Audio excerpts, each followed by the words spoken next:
didn't bring any glasses. I'll run to the truck on the break. So It might be really awkward. and I got Sam I today. can't see. I don't know. I reached out to him.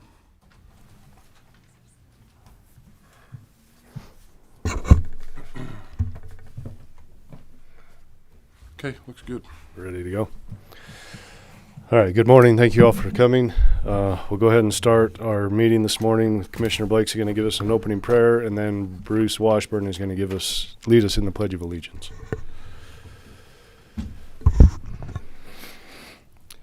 Our Father in heaven, as we come before thee this morning, we're grateful for the opportunity to meet as a commission and citizens of Iron County. We're grateful for the participation that we have, and we're thankful for our freedoms that allow us to meet in such a manner. We're thankful for the moisture that we've been receiving and ask for more to fill our reservoirs and streams and alleviate the danger for wildfire and help our crops and help our people. Father, we're grateful for our service members during this Memorial Day time that have given the ultimate sacrifice so that we can have freedom. We're thankful for the blessings that we enjoy and ask that thy Spirit be with us here in this meeting today. We do so in the name of Jesus Christ. Amen.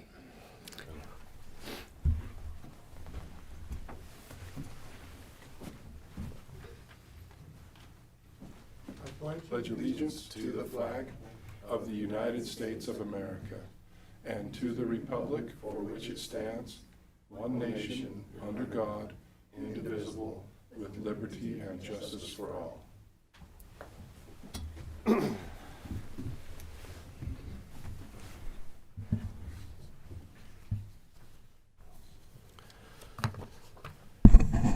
All right, we'll go ahead and get started on the agenda items. First off, let's go ahead and entertain a motion to approve the minutes from our last meeting dated May 11th. I'll move for approval of the minutes from May 11th. And can I just note, I wasn't here personally, but I was online and here by telephone, so I'm comfortable with that. Second that motion. All in favor? Aye. Aye.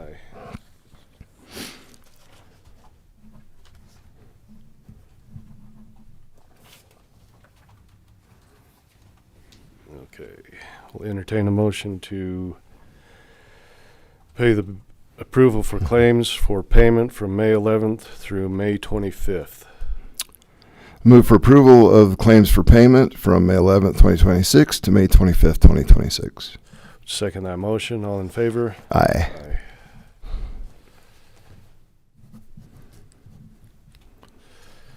Okay, now we'll go ahead and move into department reports.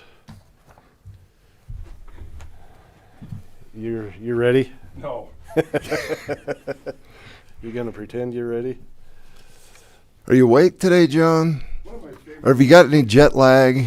Yes, we were up for 28 hours straight coming back from Poland, and I did sleep a bit last night, but I woke up at 3 o'clock and did laundry this morning. So what I did not do is prepare your printed report for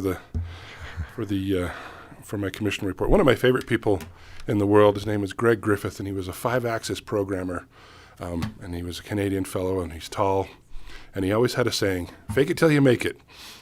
May not be the best approach, but I do want to stand and talk about a few things. We have continued to have our election classes that are through Weber State, working on certificates. Brandy has been getting closer, and that's been good. We have the primary up and coming. I don't know if you've heard of it. Okay. A little bit. Lost my mind. Yeah. So ballots will be going out next week.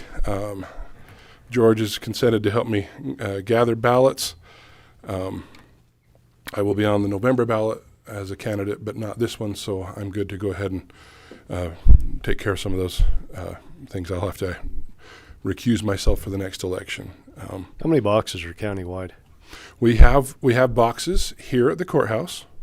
We have one at Burl Junction by the Dixie Power, and it's out there. There's a mailbox out there by the highway, and then I'll probably get those installed this week. I just take them down to get them out of the weather. We have one right at the Canaryville Town Hall. We have one at the Enoch City offices. We have one in the parking garage in Cedar City, and one at Bryan Head. And so on the countywide elections, we'll go ahead and deploy all of those. Yeah, we've been glad folks use those well, and it really helps us to manage the administrative side of the election as far as having the ballots in our possession and being able to move them through the process, and then we don't tabulate till right around election day, but there's several steps that happen before then, so we can have them ready to go and secured. We can have the signatures verified. We can have the ballot sliced, the envelope sliced open, and the ballot separated. They stay in batches with the ballots, the envelopes, the affidavits that you sign. This is we've had a few folks sign up saying they don't want to receive their by-mail ballot under HB 300 from last year, and that we expect a little bit more turnout at the vote centers because of those folks that are opting out of the by-mail. By and large, elections in Utah votes in Utah have been cast with by-mail ballots well over 90% now since 2016. So it's been a good and interesting time to be in the elections process. I am super grateful for my staff. They held down the fort while I was away, and I'm able to trust them, and they take really good care of the county and, frankly, of me. I probably require more babysitting than is necessary, but I'm really grateful for them. So that's all I have. Unless you want me to drone on for 10 more minutes, I can do that. No. I don't think anybody wants that. You're good. Thank you. Who do we have for COA? All right.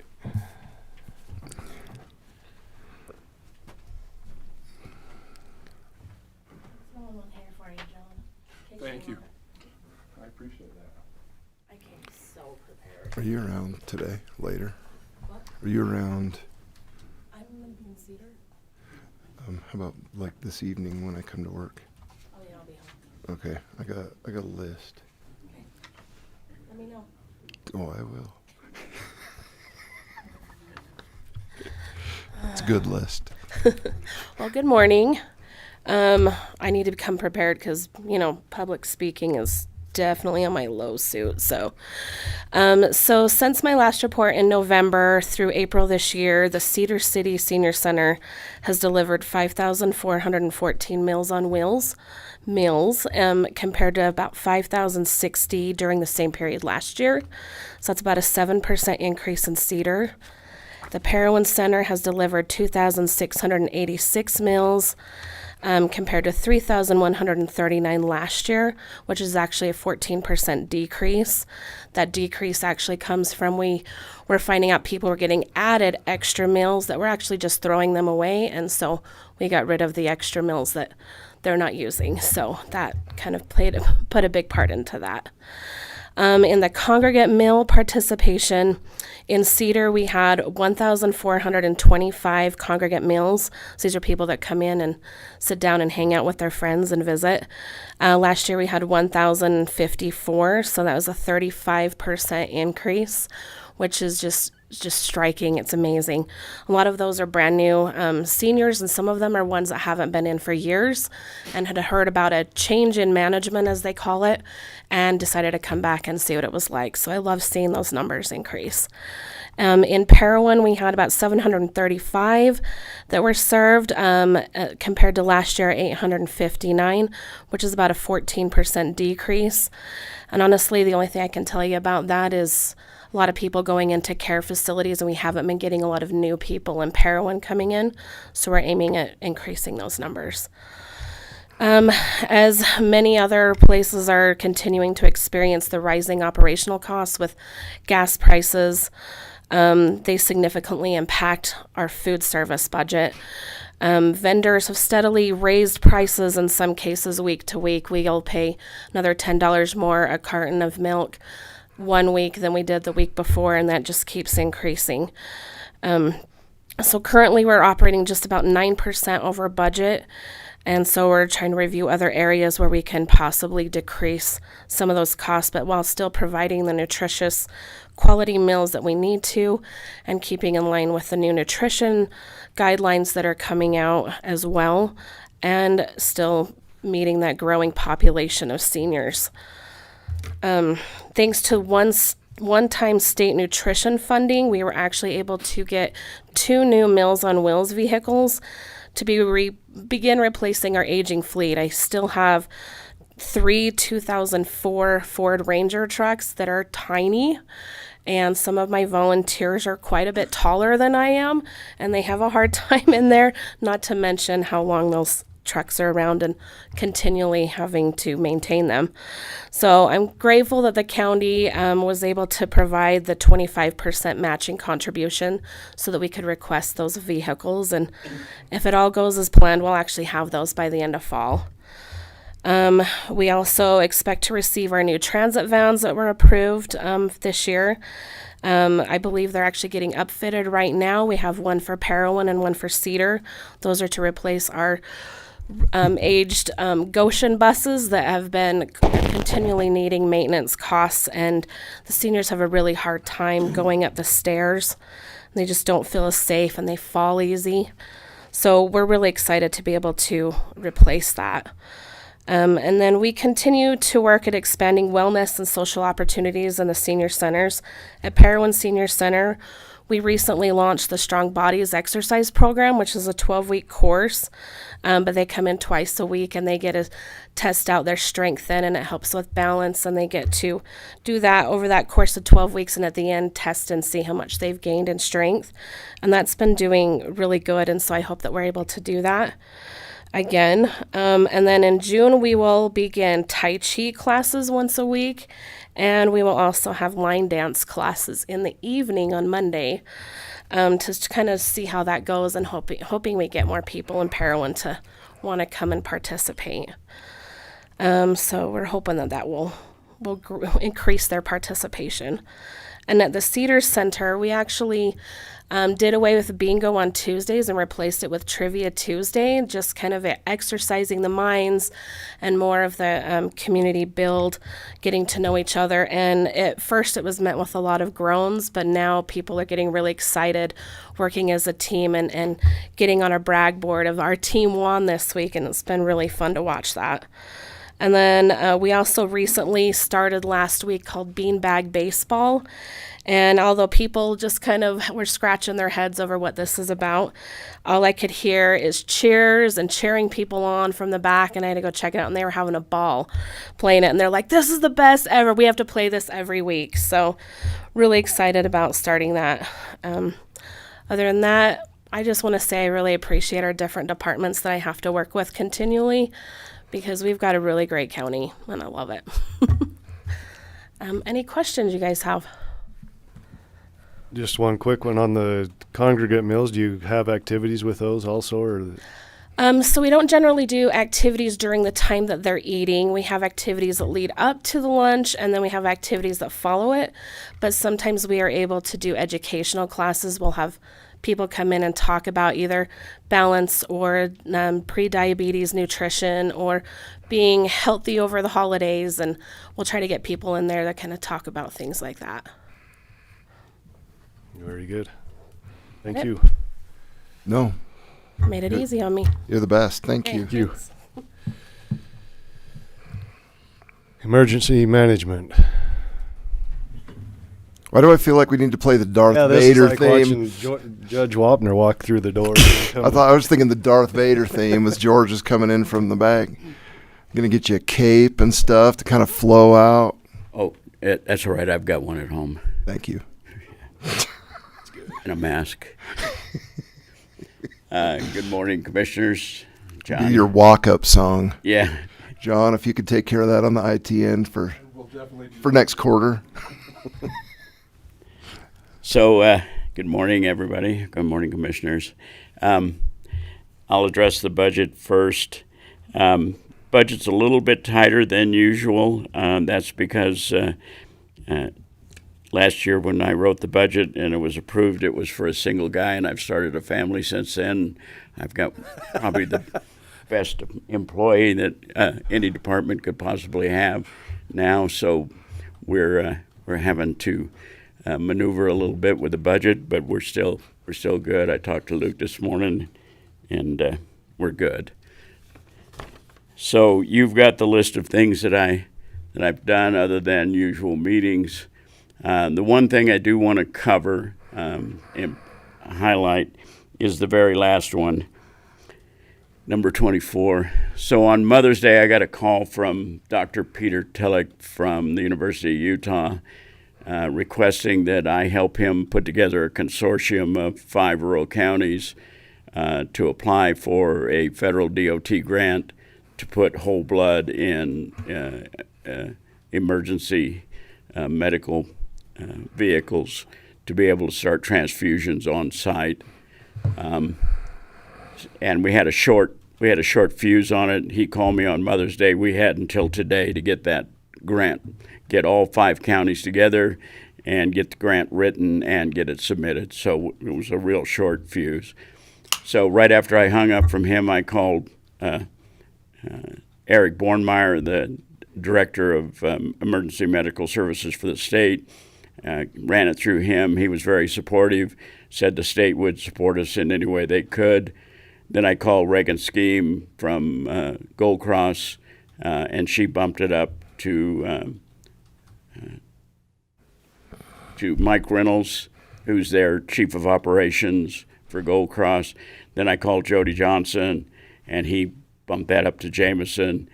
And I was headed for the Utah Emergency Management Association meeting anyway. While I was there, I got the other 4 counties, and the 5 counties are Iron, Grand, Carbon, Emory, and Juab counties. And the reason he called me is because we wrote a successful DOT grant last year, and we're using this umbrella as a continuation of that grant from DOT.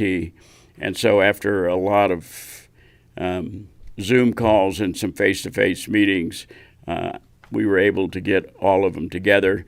Kathy Liu from the University of Utah actually wrote the narrative for it. I did all of the grant application paperwork. So on last Friday, we put it all together. I signed it. I had talked to Commissioner Blake about this, got his thumbs up. This is going to be, in the long run, this is going to be really life-changing for a lot of people because we're going to be able to start transfusions on site. The first 2 years is going to be building infrastructure, putting equipment on the Gold Cross ambulances that will allow us to carry whole blood and to train the Gold Cross people and the other people in the other counties to start those transfusions. And the last year, the 3rd year of the grant, we're going to be working with the University of Utah's engineering department to develop drone delivery straight from the hospital to an accident scene with whole blood. So this is... What's the capacity of that? What? They're going to build them big enough so that they can carry a cooler that's big enough to hold whatever blood we need on scene. What's the range? The whole county. They can fly them anywhere. So we can reach Burl. Well, and George and I, just if I can interject for a second, a couple of years ago, George and I, Mike Phillips from Cedar Fire, had an opportunity to go to Denver to Air Methods, who's the largest helicopter ambulance company in the nation. We met with them and their facilities, but one of the things that they showed us there was one of these drones. I mean, they're up and working. around the nation now. But it's about, I mean, it's the size of that table. I mean, it's not a little drone. It could probably pick George up without the hat. That's got to be quite the range, though. You know, they're really cool. I mean, it's literally, they can put a cooler on it. Theoretically, they can transport organs. They can, like, basically get emergency medical care, dropped off into the wilderness. Well, and this will extend that golden hour to the point where we're going to save lives. The only one in the state that's doing it right now is West Valley City, and they've had dramatic results with it. And this is going to really.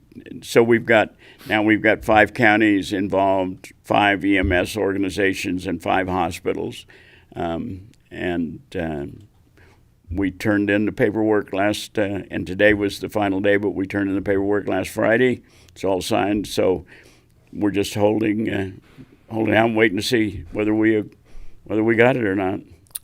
And so this is something. So usually, and I don't know if Commissioner Robinson's dealt with this yet.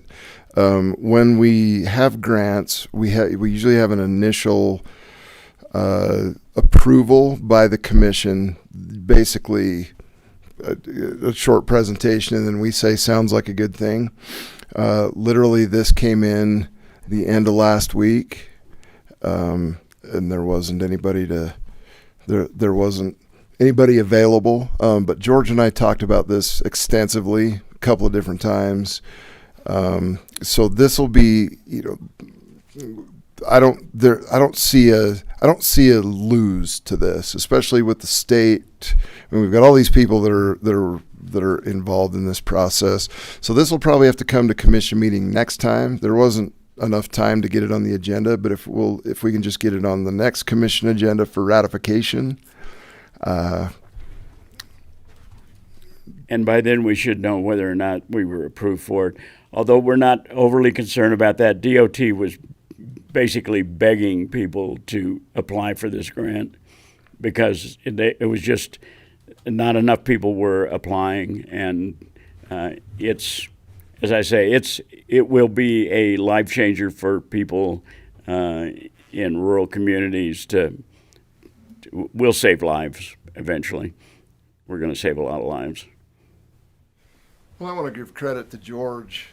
I mean, the reason that they reached out to us to assist with these other smaller counties was because of our history of successful grant writing, with similar grants.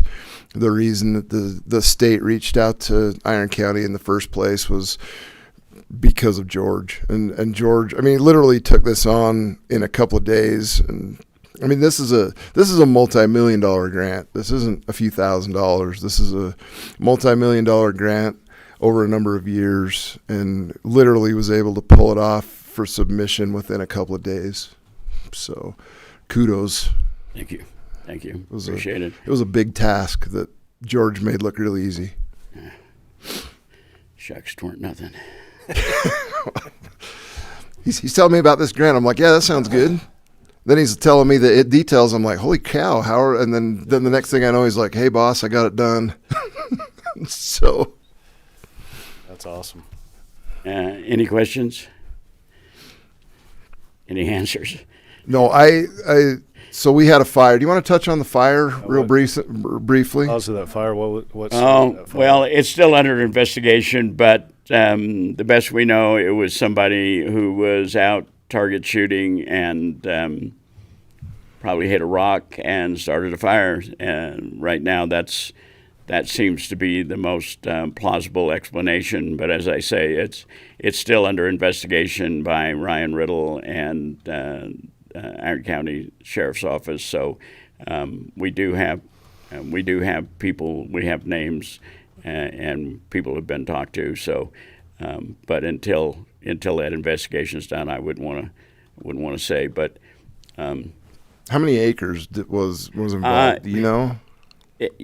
It looked like more acres than it was because it was real narrow. I mean, it followed a very definite line. It was where they had done some work a couple of years ago in shredding a lot of undergrowth, and that's been drying for a couple of years, and so it just kind of followed that line of dried out, basically tinder. So it ended up to be probably maybe 40 acres, maybe a little less. But because it was hard to gauge just because of the narrowness of the fire. But kudos to all of the agencies, Parowan Fire, Who responded? Paraguna, Parowan, Cedar Fire, DNR, BLM, because some of it was on BLM land, some of it was, the majority of it was actually private land, probably 70% of it was private land, 30% was BLM land. So those are the agencies I can think of immediately. Paraguna Fire is there. Chief Roy Spartan and his crew are just fantastic. They're good guys. They always show up. And Commissioner Cousins is listening online. He wonders if there were any structures damaged or lost. No. We did have one unfortunate incident where we had to put down a dog, a pit bull that the owner requested we put down because it in trying to evacuate herself and her other dogs, that dog attacked her other dogs, and so we got a request to put it down, and deputies did. So There's a app that I have that's called Watch Duty. That shows yes, the fire. watch duty. That one shows it was 31 acres. 31 acres. Yeah, so like I said, it was very narrow. It's never good when I get a phone call from George at whatever time it was, and you can hear sirens in the background. I'm like, uh-oh. But no, I appreciate George. I especially appreciate Cassie. That was Cassie's first response as our wildfire coordinator. I believe it was her first response to an actual fire, and by all accounts, I spoke with DNR, Cedar Fire, the sheriff, and by all accounts, everything went really well, and the fire was knocked down quickly. Thank goodness there was a little rain yesterday afternoon that kind of finished it off. And for once, I didn't have to serve as the county PIO. I was able to hand it off, and for that, George, I'm eternally grateful. We were all grateful, George. Yes, and you should be, to not see my face in front of a TV camera. All right. Okay. No question. Thank you again for everything you do. All right. Thank you. Is Jennifer around?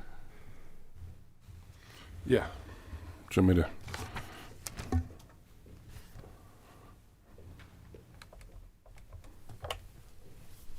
I've seen her this morning anyway.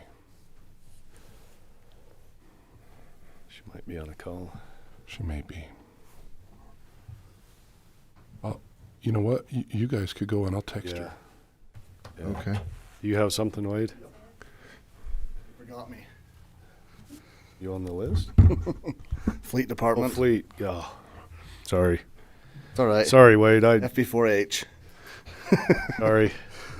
So before I get started, I just thinking about that fire over there, all the treatments that have been done in this area.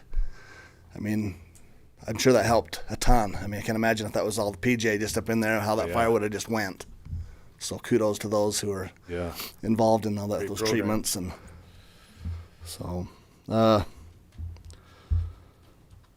So the budget, I'm just barely over. I think I'm right around 59%.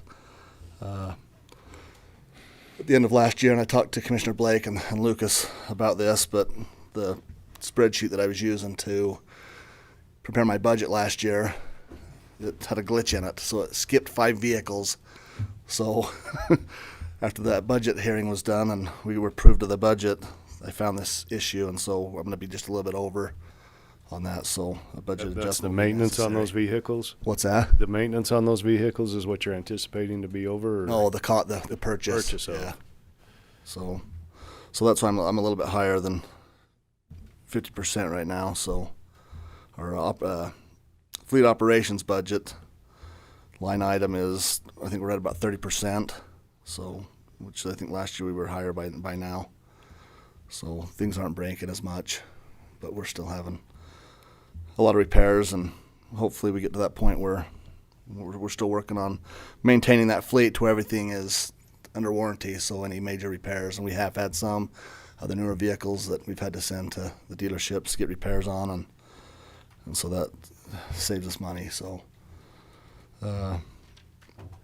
fleet operations, we continue to upfit vehicles for all departments, along with completing a lot of vehicle fabrications in shop, maintenance and repairs. We're still working, like I say, towards maintaining the fleet so the vehicles remain under warranty. Vehicle sales, so I haven't done any vehicle sales for the last couple months due to workload demands in other areas. And just recently I've been helping out with the engineering department, with the sign department, helping train that guy that's in there since Martin left. So they asked me to, since I had the experience, help him. So I've been trying to help him do that too, so that's taken some of my time. But I'm hoping this week I can start ramping that up again, getting some vehicles sold, trying to look at some other avenues so we can get the best sales out of them. So as Stephanie said, with the Meals on Wheels vehicles, the two Meals on Wheels vehicles, they're F-150s. So we were able to get assistance from the state. Those vehicles they're kind of complex because the heating and the cooling is integrated into the vehicle. So it uses the AC and it uses the heat from the engine, the antifreeze circulation, and to heat and cool those things. So they have to add a whole other separate system for, at least for the AC part of it. So they're fairly expensive. The vehicles we got a good deal on from Cedar Motor Company, but the upfitting has to go back. It has to happen in Indiana. So what happens is I order those vehicles through Cedar Motor Company. They'll drop ship them to the upfitter in Indiana, and then they'll ship them back to us at Cedar Motor Company. So $74,000 per vehicle is about what those cost. The upfit cost, or That's the vehicle and the upfitting. Okay. So our match was about $13,000 each. So that's a pretty good savings. So we were glad to be able to do that. And it's needed. Those vehicles, like she says, they're older vehicles. They don't have a whole lot of miles on them, but they're getting worn out. I mean, the more vehicle sits, that's the hardest thing on them is when they sit. And those vehicles are needed. They get used every week, but they just don't get the miles like some of the other departments do. So, and things just start to dry out and wear. And so we've received most of our vehicles for this year. As far as Sheriff's Department and a couple other departments, we're waiting on some Toyotas that we'll get I think in August. So we're going to start ramping up our upfitting operations. So it's becoming increasingly difficult to complete the upfits though in a timely manner, just because of the other repair requests we get and upfitting requests and just things that come in. It's just the nature of the beast, but we're plugging away and trying to get things out to people. So other than that, things are going well. It's busy and that's good. And so if you guys have any questions. Okay. No, Thank you. thank you. Wade's always, when we have issues or need whatever, Wade's always awesome to help out. So thanks. Royce is happy, so Super happy. Yeah. I don't know, I'll just mention Yeah, that. no, mention that. I was going to ask you to mention So- that.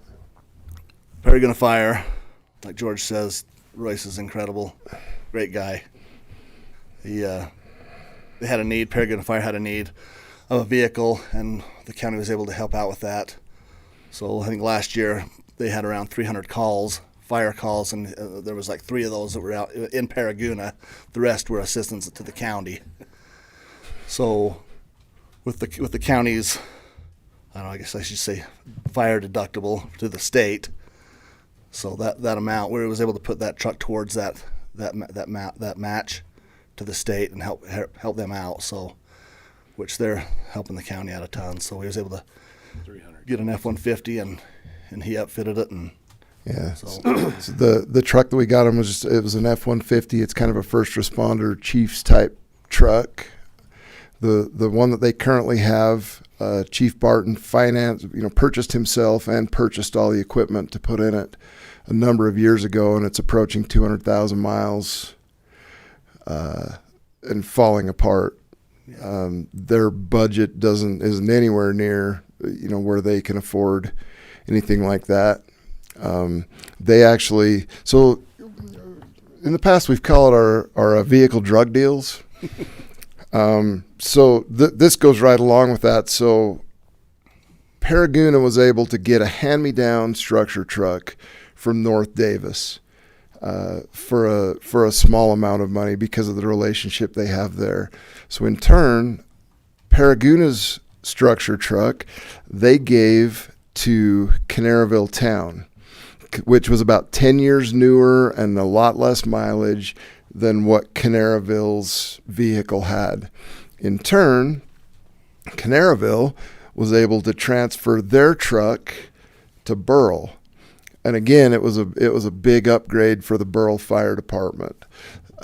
So we support each of those fire departments through the county, and especially Burrell is a county fire department. We fund them, 100%. And so, to be able to have that relationship, to trade vehicles in and out, between those various departments and all work together, literally saved those departments and the county hundreds of thousands of dollars by being able to shuffle those assets around. So for us to be able to provide, a first response truck that didn't cost the county any money was well worth the drug deal that went on behind the scenes and provided 3 new fire apparatus or upgraded fire apparatus for 3 small agencies. So Tyler dropped that truck off to our shop here a week or so ago, and so we're actually going through it this morning just to make sure everything's good. It's got one little air leak, but it's in great shape, so it'll be a great asset to the county. So That's awesome. yeah. yeah, Right. those are the type of things that we work on behind the scenes that nobody sees, but it's hugely beneficial to our fire departments, and Wade's been awesome to help us facilitate those things. So we appreciate it. Thank you. Thank you. Thank you.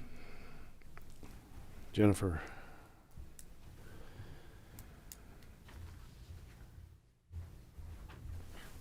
Thanks.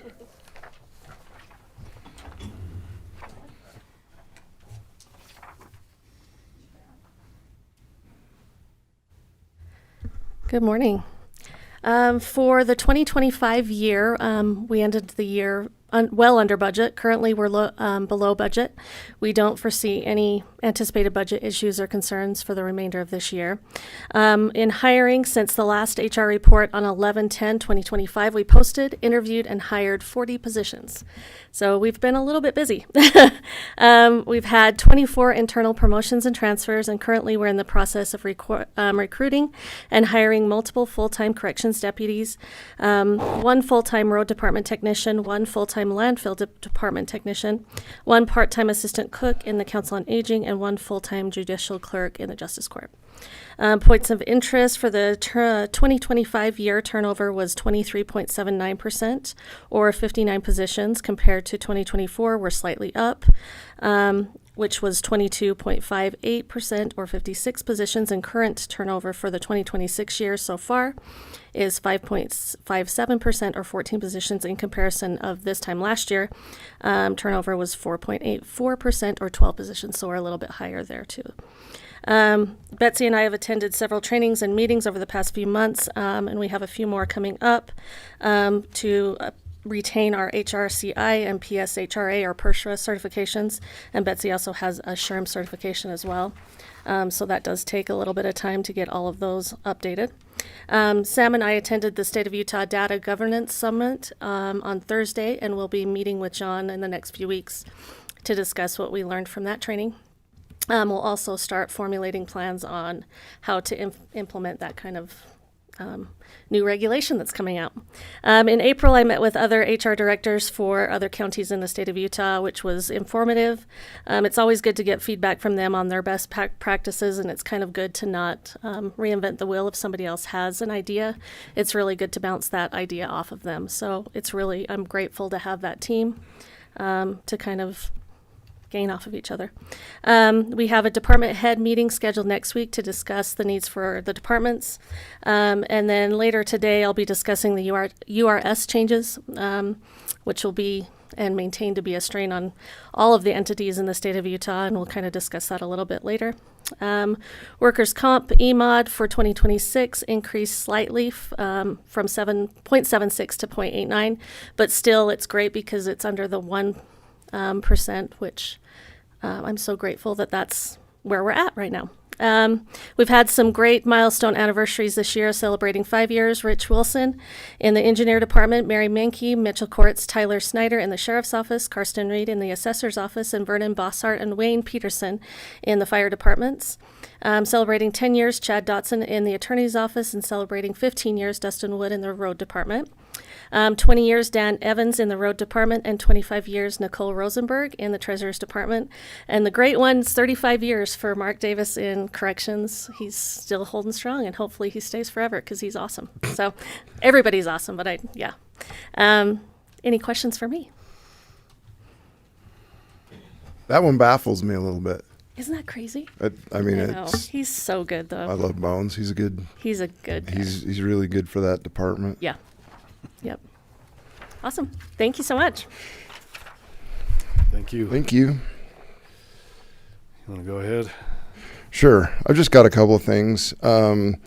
We were able to, if you remember, April, the commission designated April as Prevent Child Abuse Month in Iron County, and specifically April 29th was designated as Prevent Child Abuse Day. In conjunction with that, we had an event at the Iron County Children's Justice Center. We had a program presented by Prevent Child Abuse Utah, who came and just gave us an overall of what a lot of their programs are, what the benefits of things that they can offer us. This was attended by law enforcement, public health folks. We had people from Child Protective Services there. We had a lot of local public leaders there. And we all had an opportunity to sign a proclamation just stating that we will keep child abuse prevention in mind. I believe the clerk's office got a copy of that. Should have brought it up. It's in a frame and everything. Right. Yeah, they got it framed, and we'll figure out the appropriate place to display that in the courthouse. There'll be one here, there'll be one in the county attorney's office, and one at the Iron County Children's Justice Center. And so we're looking forward to making that an annual event, just to keep those things in mind. I attended a tour of the BZI Academy. The tour was based on a lot of their tech that they use for safety, just to kind of show the measures that they are, the innovation for safety. That was a really good event. Terry and I and Sam, we've met numerous times on numerous different issues over the last couple of weeks. One thing that we did, we took a little tour out west to look at some road issues, some issues with haul trucks and gravel pits, as a result of some complaints, and those are items that we're still working through. So we've spent some time on that. Had a coordination meeting with the Utah Summer Games and Iron County Tourism. Opening ceremonies are June 5th, which is coming right up. It's going to be really cool. It's also the 40th anniversary of the Utah Summer Games. And so one of the things that we're going to incorporate into Summer Games, and Cassie left us, but we're going to incorporate some wildland fire prevention type of things, some education into that event. There's an organization called Henry's Place. I think I may have talked about them before. Henry's Place is a Christian-based summer camp It's not a group home. It's nothing like that. They bring kids in for a week at a time and just host a summer camp with some leadership skills and team building. I got involved with them when they were working through issues with zoning and to build their facility. Since then, there's a couple of other issues that have come up with some land purchase things. When we got talking, this is one of those cool things when worlds collide a little bit. In talking with them, they invited me back to meet with their staff the other day. You know, in my other life, I've been, I guess, deemed an expert in forensic interviewing and being able to forensic interviewing specifically with children. So I had the opportunity to go back and host a training for their staff on just how to interact with kids that might have issues, or how to recognize child abuse, and then what to do with that following that, which really tied in with that April 29th meeting. I just want to, over the Memorial Day weekend, Memorial Day is one of my favorites. We have the opportunity to honor our veterans. I had an opportunity to attend the ceremony at our new national cemetery. Cedar City has a national cemetery. I don't know if it's brand new. It's the closest. It's literally a Department of Defense national cemetery. It's up on the hilltop above Home Depot. It overlooks the valley. It's very beautiful. We're the closest actual national cemetery within an 8-hour drive in any direction. The city, the county, everybody worked really hard to coordinate and bring that national cemetery here.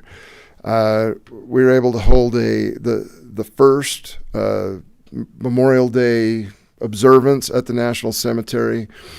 Sheriff Carpenter, who's also a retired major from the United States Marine Corps, gave the keynote speech. It was really well done, and it was a great event. The only other thing I want to address just very quickly. So we as commissioners, our phone numbers are public knowledge. They're on the website and such. There's been groups who have posted our phone numbers and said, hey, inundate the commission with data center calls, which is fine. I've literally received dozens and dozens of calls, emails, 24 hours a day. It started this morning at 5 a.m. 90% of those people don't leave their name. I get a call, I get a text, and basically say, don't be evil, say no to data centers, 24 hours a day.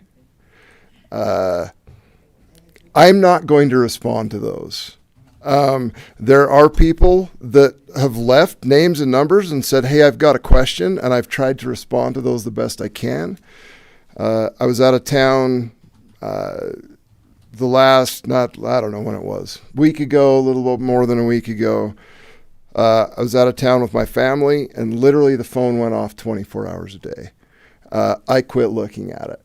So if I know that I probably missed some legitimate calls during that time, but I'm not a commissioner 24 hours a day. I'm not going to sacrifice the time with my family, the time that I've got other things, for phone calls. I mean, literally my inbox, I can't keep up. I just can't keep up. So I appreciate that, and that's what we're here for. But if I haven't reached back out to you, or I can't keep up with it. I don't expect it to slow down, and that's fine. But that's all I've got to say about that. That's my report. Thank you.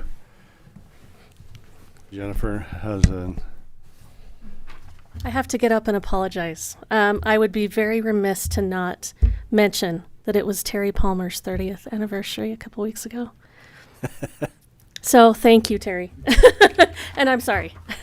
glad you caught that. Yes, definitely.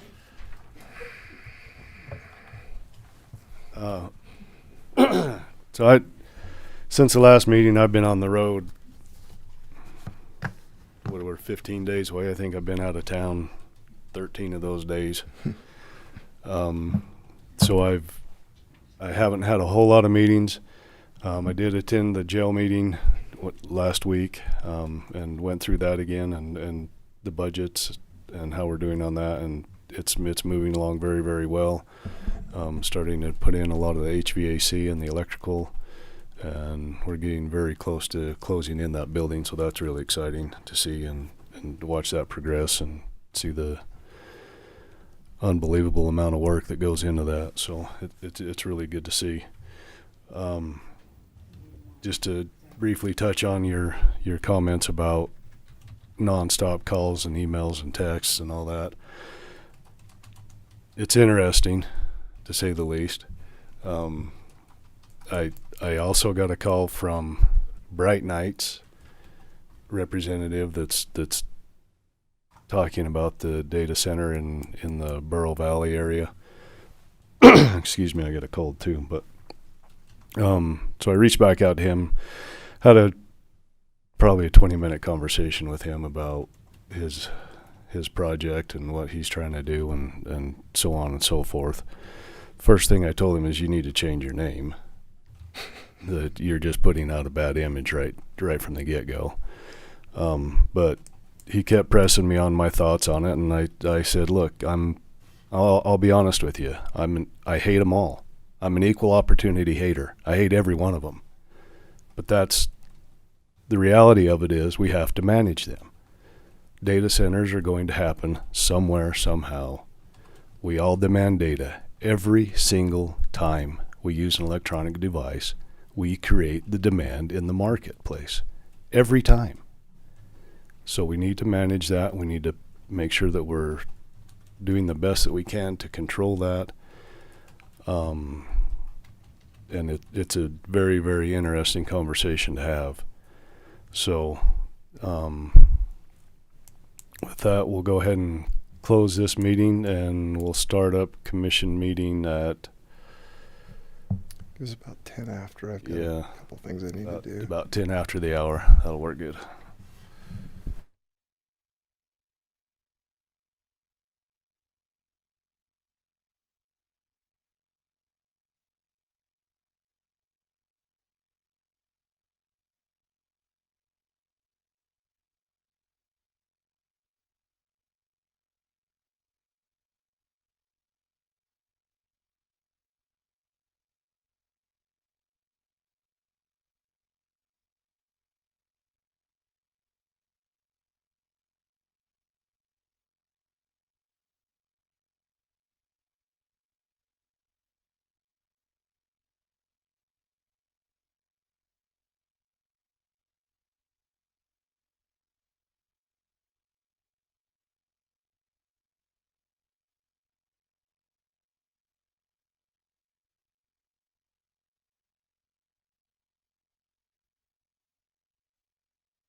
Commissioner, you're golden.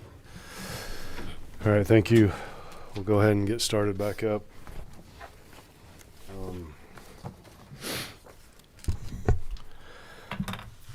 First item on the agenda is public comment period.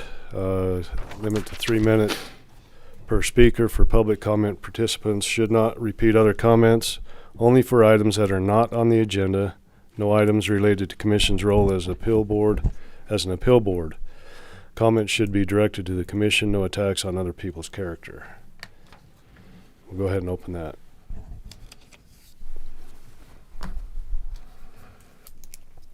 Seeing none, we'll go ahead and continue.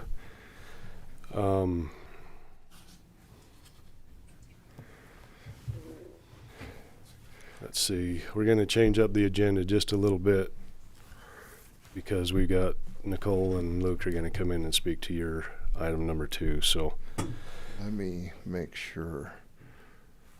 Yeah, can we go to? am I misspeaking there? Oh, Okay. no, can we? You want to go down to number 5 and we'll just, Yeah, let's. Go ahead Is and- Brett? is Brett in the room? Okay, so we'll go ahead and move to number 5. Ordinance 2026-13 adopting a temporary land use regulation prohibiting the acceptance or processing of applications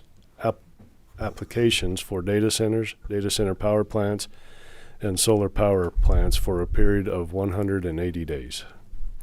Good morning, Commissioners. So this proposed ordinance, as it reads, it is for a temporary land use regulation. So the state allows up to 180 days for this type of regulation. So what that 180 days, we can go to that full amount of time. It could be less, but really it's for staff to look at modifying the existing regulations that we have today. So we've processed one application so far, and from processing that application, there's just been a lot that we've been able to learn, from visiting other sites, talking to other communities, just to look and see how we could strengthen our ordinance for the data centers and data center power plants. So that's what the proposal is really for. That's what the intent is. So this would apply to Chapter 1733, which is for solar power plants, and 1737, which is for data centers and data center power plants. Go ahead, John. No, that's I good. messed it up.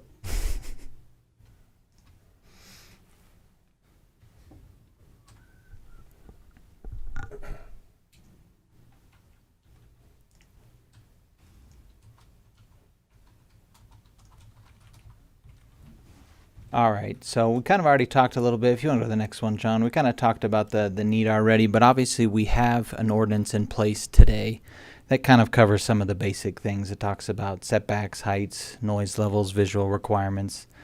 So some of the things, obviously, what we're seeing being submitted, it's kind of on a much larger scale. We're seeing very large solar energy developments.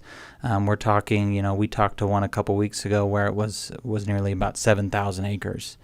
So it's I don't know if that's something we had anticipated originally with our ordinance for solar, but similarly with the data centers, they're obviously just very large facilities, and so obviously that creates a higher demand on different resources.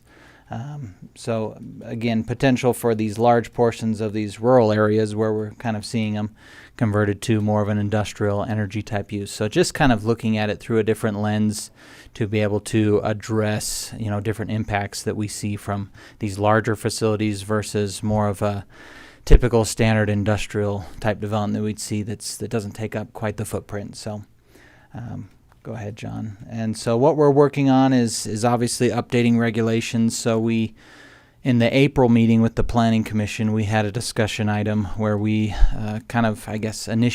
started this process by asking the Planning Commission if that's something that they felt was worthwhile and warranted, and they did. So we kind of went through a little bit of the regulations that we'd like to see changed to, again, strengthen those regulations that we have for both data center and solar power plants. Looking at how we can limit or guide the development. So right now, especially for data centers and data center power plants, it's allowed in I think it's 3 zones, the A20, light industrial, and industrial. So A20 is kind of almost the default zone in the county, where if you don't have kind of any other zone, you're probably A20. So the vast majority of land within the county is A20. So that kind of really opens a really wide door for projects to potentially come in and propose a conditional use permit. So some of the things that we're looking at is, some different zoning tools that we can implement. That could include some overlay zones or even some new zoning districts, so that we could basically tailor it. So we look at, various impact areas and figure out if there's specific areas that meet those criteria. We could establish that overlay zone. So then it doesn't leave that door so wide open, to say A20 and you're good, you just need a conditional use permit. It basically will really limit and tailor. And that'll help, I think, with, the concern of, are we going to be getting dozens of these, across the county? So if you have that overlay zone, it really should shrink, the amount that are there, which I think is something that is much more manageable than having that door just wide open. So go ahead, John. We'll go to the next one here. So again, what does it do? What's it for? 180 days. It stops the processing of any applications. And just as a clarification on this, the ordinance talks about applications that are complete versus applications that are incomplete. So any application that's already been deemed complete and has been moving through the process can continue to move through the process. Any application that has been submitted but is incomplete, meaning they haven't submitted the criteria, anything that we've needed for processing of the application, those applications would be paused. We wouldn't do any further processing of those. So again, that would relate to anything related to 1733 and 1737, whether that's a zone change, a CUP, building permits, processing of any of that would cease until we get everything put into place. So what's still allowed, again, I think I already covered that, applications being complete versus incomplete. So go ahead, John, we'll go to the next one. And so again, the purpose and outcome, it's not intended for a long-term restriction. It's up to 180 days, where that gives time to implement new policies and procedures, ensures that the growth, again, doesn't outpace, the capacity for infrastructure, things like that. Helps provide for good, appropriate locations, and again, additional standards to help protect that rural character that we have. Again, the goal, ultimately, clear, balanced, and sustainable development standards for future development. So that's it. But any questions for me on this ordinance?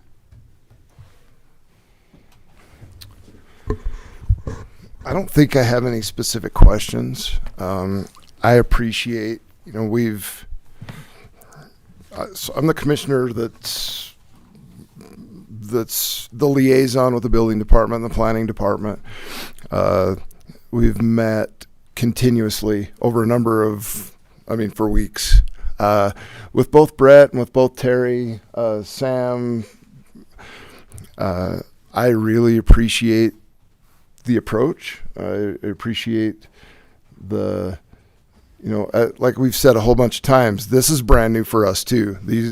We've never done this before. And so, we as a county have said we need to figure out what's going on. We need to put the brakes on the whole thing a little bit.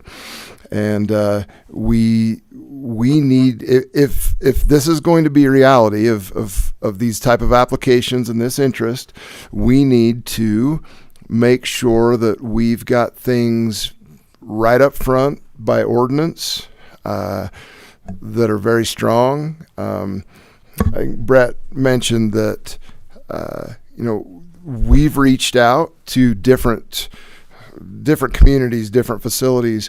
We need to continue to do that. Like we said, there's, this isn't a UFO that dropped out of the sky, to steal Commissioner Robinson's.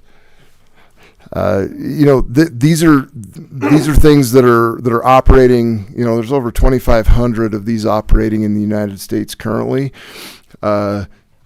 if they're appropriate for Iron County, we need to make sure that we're not rushing into anything. We, have appreciated the input, and we've listened. We've tried to figure out the best way to do that without infringing on property rights and capitalism, right to do business. But our goal is to protect the citizens of Iron County, do things that are beneficial for the citizens of Iron County. We just got this. We just got this ordinance over the weekend. We haven't had a ton of time to digest it. But I can't speak for Commissioner Robinson or Commissioner Cousins, but I think this is a step in the right direction to figure out what we need to do to make sure that Iron County is protected, number one, and if there's benefit moving forward, then we need to make sure that we capitalize on that benefit so that it helps every member of our each member of our community. I would tend to agree with this. That's just me. I can't speak for the others, but that's what I've taken from this. And I really appreciate all of the hard work from our staff, because this has come to this point in a pretty short, a pretty compacted amount of time. We're talking a couple of weeks, 2-3 weeks since we've really been working on this. And to have, for Brett to be able to put this into writing and get it before us today was a pretty monumental task, and I really appreciate the work of our staff. That's all I've got to say. Thank you. I just want to reiterate what Commissioner Blake has said. Thank you to the staff and to Brett for putting in this effort and going the extra mile and trying to rein this in and wrap our heads around it, right? As we're all navigating this for the first time and trying to figure out exactly what this is. But Commissioner Blake mentioned a comment that I made earlier of data centers are not UFOs that have dropped out of the sky and we don't know what they are. They're all over the country. And like I said previously, every single time we use an electronic device, we are demanding data on the open market. Every time. If we use a mapping system, if we use shopping, every grocery store you go to, their replenishment is driven by AI. So we need to turn down the temperature a little bit and realize that we are all using AI. We are all using data centers. Every single one of us. So we just need to sit back and relax and think about the benefits, the downside of it. I spoke with a dear friend of mine yesterday about this and his opposition to it. And, it caught me off guard because his entire career depends on AI. And I said, evil people are going to do evil things regardless. And so we need to be able to manage those. We need to have the conditions in those permits. We need to be able to address those things up front. And that's what our planning commission is doing. Kudos, none of them are here today, but kudos out to the guys and the men and women that are on the planning commission to absolutely take a beating publicly for a volunteer position. They've gone above and beyond what most volunteers will do. And it's they're putting a ton of work into this. They're putting a ton of thought into this. They're asking the questions that need to be asked and doing the things that need to be done to move this forward. So I appreciate that. So I've just got, just one more thought that I've had over and over and over again is we, for some reason, and we know the reasons, have become very attractive to these kind of projects. We as a county need to be strong right up front and make, when you, like I said, this is new. All of a sudden we have an application for a conditional use permit. Conditional use permits aren't that difficult of a document. They're in fact, they don't even rise, by law, they don't rise to the necessity of coming before the county commission. By law, the county commission doesn't make those decisions. What the county commission does do is set ordinances. And I think that this is going to give us an opportunity to put an ordinance into place that protects Iron County. Once we figure out the parameters of that, and that'll be done not behind closed doors, there'll be, we welcome input and everything else.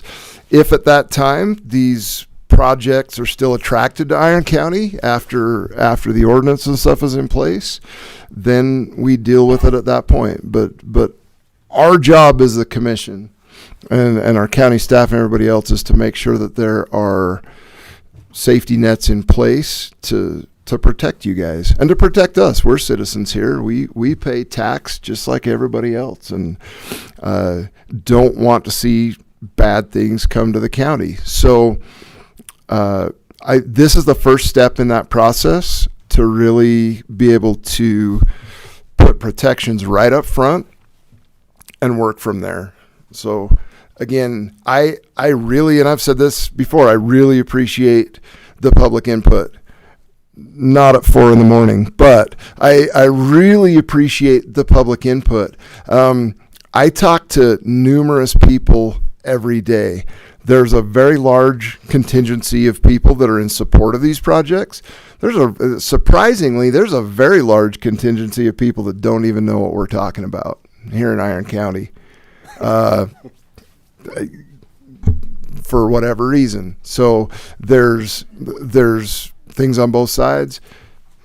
Again, our job is to try and put things in place.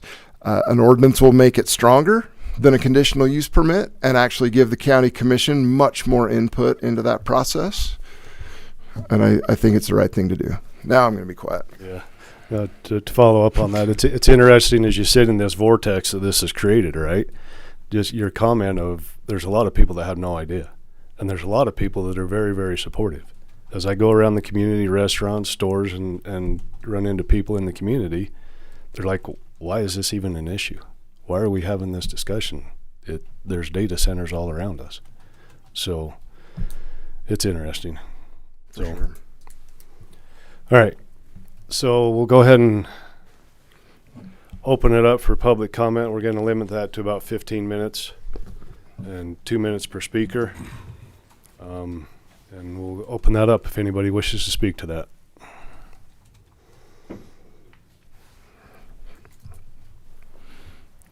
Try and get started on a positive note. My name is Bob Ballou. I'm speaking for myself. Thank you, commissioners, for what you've done and are doing. Sometimes I wonder if these organizations, these companies, take a big Google map and they look for an open space, throw a dart and say there. And they don't think about the ramifications like water. Prior to moving to Iron County 7 years ago, I lived in several rural communities in northern and southern California valleys, in New Jersey and Minnesota, Texas, Nevada, before finding Iron County. Love it here. But population growth where we lived previously prevented my subdividing my larger than needed property to add another home based on water. Because in the 10 years that we had purchased and lived on the property, the population growth had come to the point where the water people said, no more wells. And that was that. I couldn't do that. I'm concerned about what we see and would simply ask that you take a good look, and you are, at what's happening along the Wasatch Front, and even more closer to home, how the number of homes and multifamily buildings are replacing the open space in Cedar City and going beyond the city limits. Water rights are not water, and that is that's something that I think a lot of people don't understand. That paper water just doesn't do the job. There's not an unlimited supply, and we can't count on importing it from other places forever. One suggestion, not necessarily related to Iron County, but just in general, since these things are located all over the place, why not adjacent to a hydroelectric plant where there's a very abundant supply of power, and better yet, a big lake behind them that they can get water from, put in their cooling tower, cool it, and put it back in the lake. Okay, Why that's time. I'm Take sorry. up our. Thank you very much for your time. Thank you.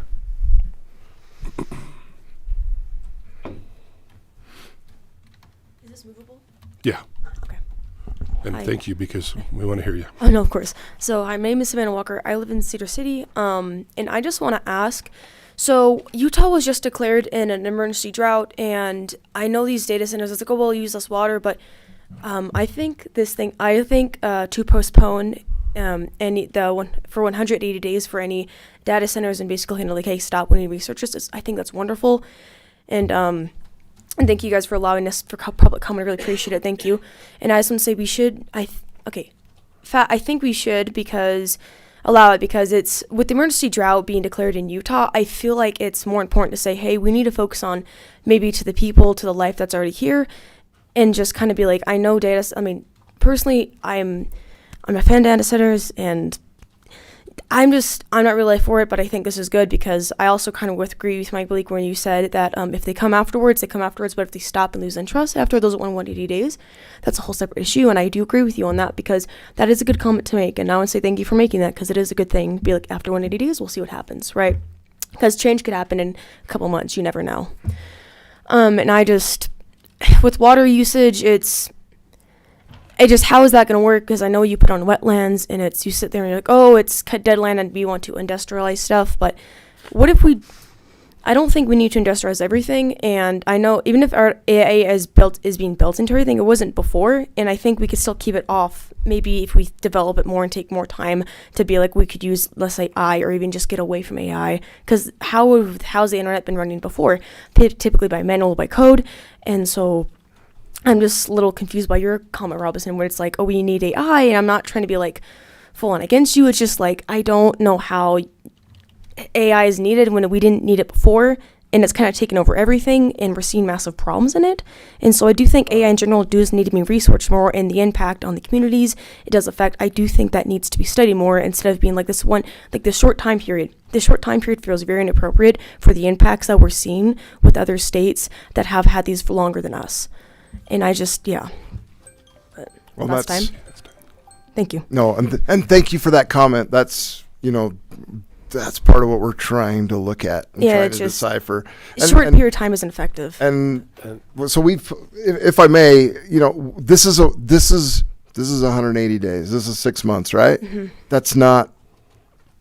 We're not saying, okay, in 180 days, bring on the applications. Yeah. We're giving ourselves a window, and if we need more time in that window, we can always expand that. Yeah, and of course, that's why. Thank you. For this is a very temporary. This is a good start for us. We feel like. Brett, didn't you say that the 180 days was in the state statute? Is that where that 180 days comes from?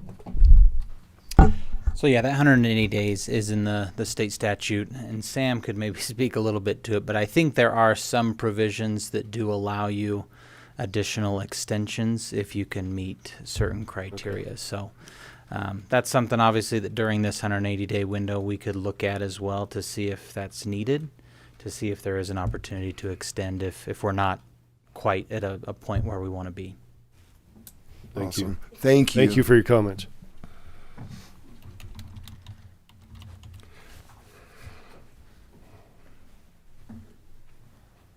Good morning, Commissioners. I'm Bruce Washburn. I'm from Cedar City, and I would like to talk to you briefly about size of data centers and the number.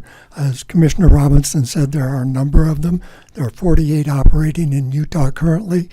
Their electrical output is like 920 megawatts.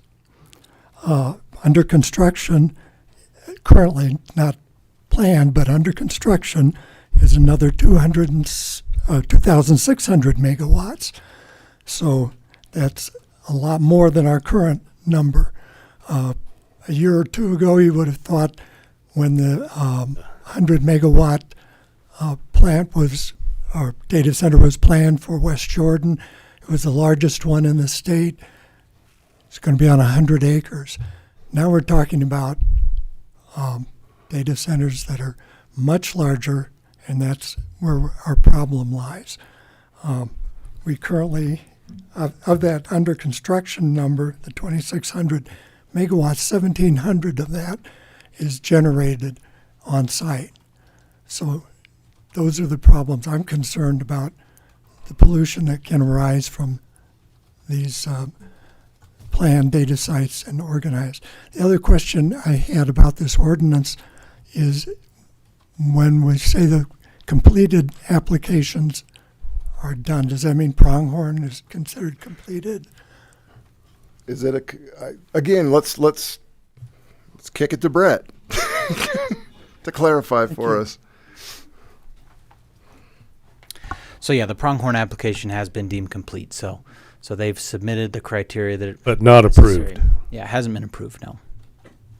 Yeah, so it's anticipated to go to the June 4th Planning Commission meeting for a vote for that one.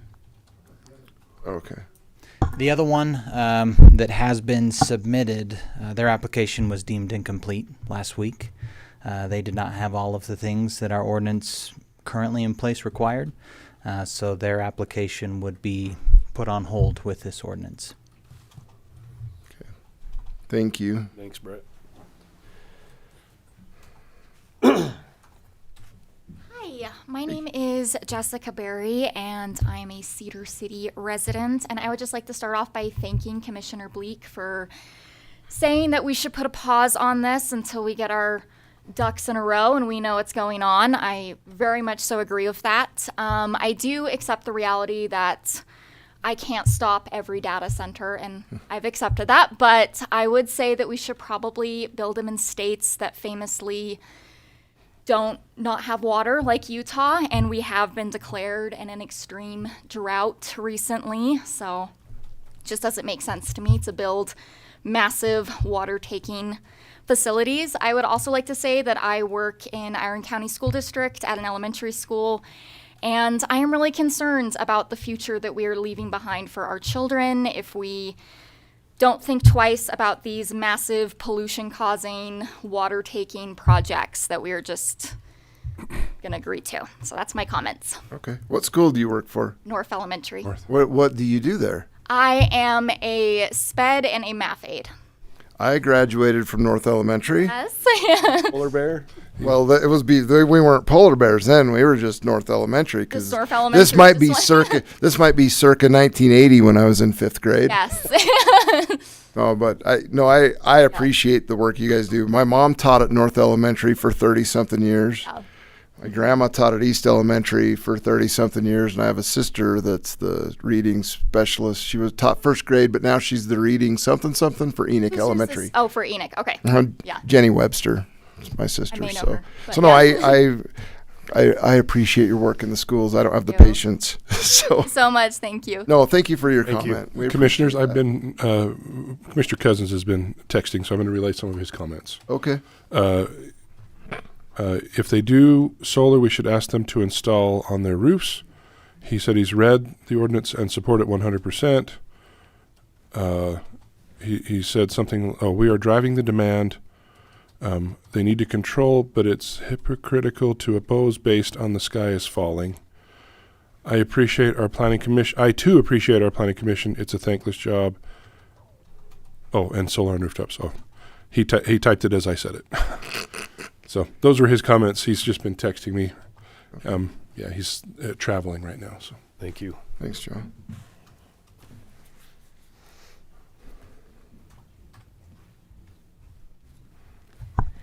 Thank you, Nicole Phillips, Cedar City. I also want to extend a thanks to Brett Hamilton, who has been communicating with my neighbors in a way that is really beneficial. Brett's done a phenomenal job through this whole vortex. I agree. I still remember the comparison of the water usage of a data center to the water usage of Three Peaks Elementary. That comparison has been made in these boards. I hope that you know now that that comparison is tone deaf. As with the application, multiple applications for data centers, the impact becomes cumulative. It's not just one data center using a fraction of the water that an elementary school uses. It's multiple of them. I believe that you might be aware of that cumulative impact now. Absolutely. Because we're dealing with a swarm. This is a swarm of applications. An elementary school is a data center that I can wholeheartedly support, and I hope that you do as well. That is, let them use all of the resources. It seems that you might pause for 180 days, and as you do, I would hope that you consider the impact on the taxpayers. Developments like this have been promising. Bright Night, for example, promised community involvement, a domestic violence center, a park. I don't need any of that if it's going to come at the expense of the taxpayers anyways, and developments tend to do that. They tend to put it off onto the taxpayers somewhere down the line. And I would like that to be considered in the time that you take to do some research on data centers. Thank you very much. Thank you for that comment. That's Thank not you. anything that's been brought up before. I appreciate that. I appreciate shedding new light. It's living in my mind rent free when he when gifts it's just when gifts are promised to us, and then you know that 5 years from now. Oh yeah, then it becomes ours and the O&M and everything else for Right. perpetuity. So yeah, no, thank you. I don't know how you work that out with them, but you are dealing with the how shall we of. May I just finish up and just say, I've been using the internet for 30 years. We have not needed large-scale data centers like this up until now. This is a recent development, and that should be part of the critical thinking. So I disagree with your comment, Commissioner Robinson, and I can disagree with Commissioner Which part of Cousins. it? I disagree with the part that we're all using AI every time we turn on our phones, and therefore we need bigger and bigger data centers. We've gotten by with server rooms up until now. So more critical thinking is needed. There are things going on that are beyond our sight, but we're trying to shed light on what's going on that would cause data centers of this scope to need to happen now. There's more going on than just we're using it all the time. And we need to think about that. Thank you. Thank you both. you. Appreciate you. What? I got time for one. Okay, go ahead. Hi, I'm Mallory Ragsdale from Cedar City. I just wanted to touch briefly on the addition of forever chemicals into the water systems, such as PFASs, due to data center cooling. These are forever chemicals that cause abundant health issues, including cancer and damage to reproductive and immune systems. Virginia and the U.S. Environment Protection Agency don't have strict regulations on how to dispose of the parts with forever chemicals. Will our own systems be able to dispose of any of these chemicals? Thank So- you. And I would say that would, I mean, that's in the, what's the word I'm looking for? I mean, the processing and that stuff, that would definitely be something addressed In a conditional right use. up front in that ordinance. Yep. In conjunction with U.S. and state guidelines. And Right. that would be something at the foremost of our minds. I appreciate To that. address that. So, and one of the most,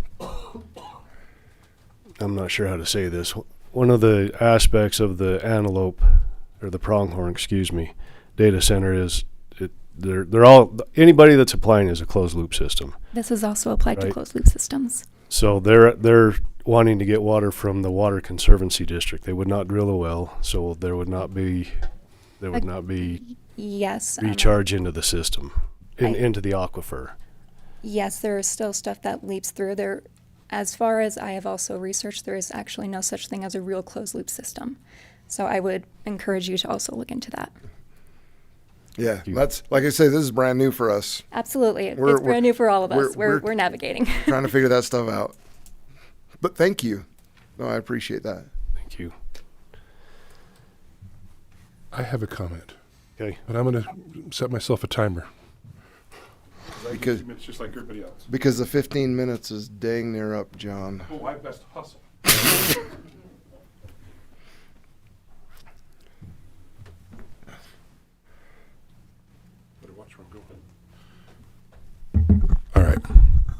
I have held my tongue until now.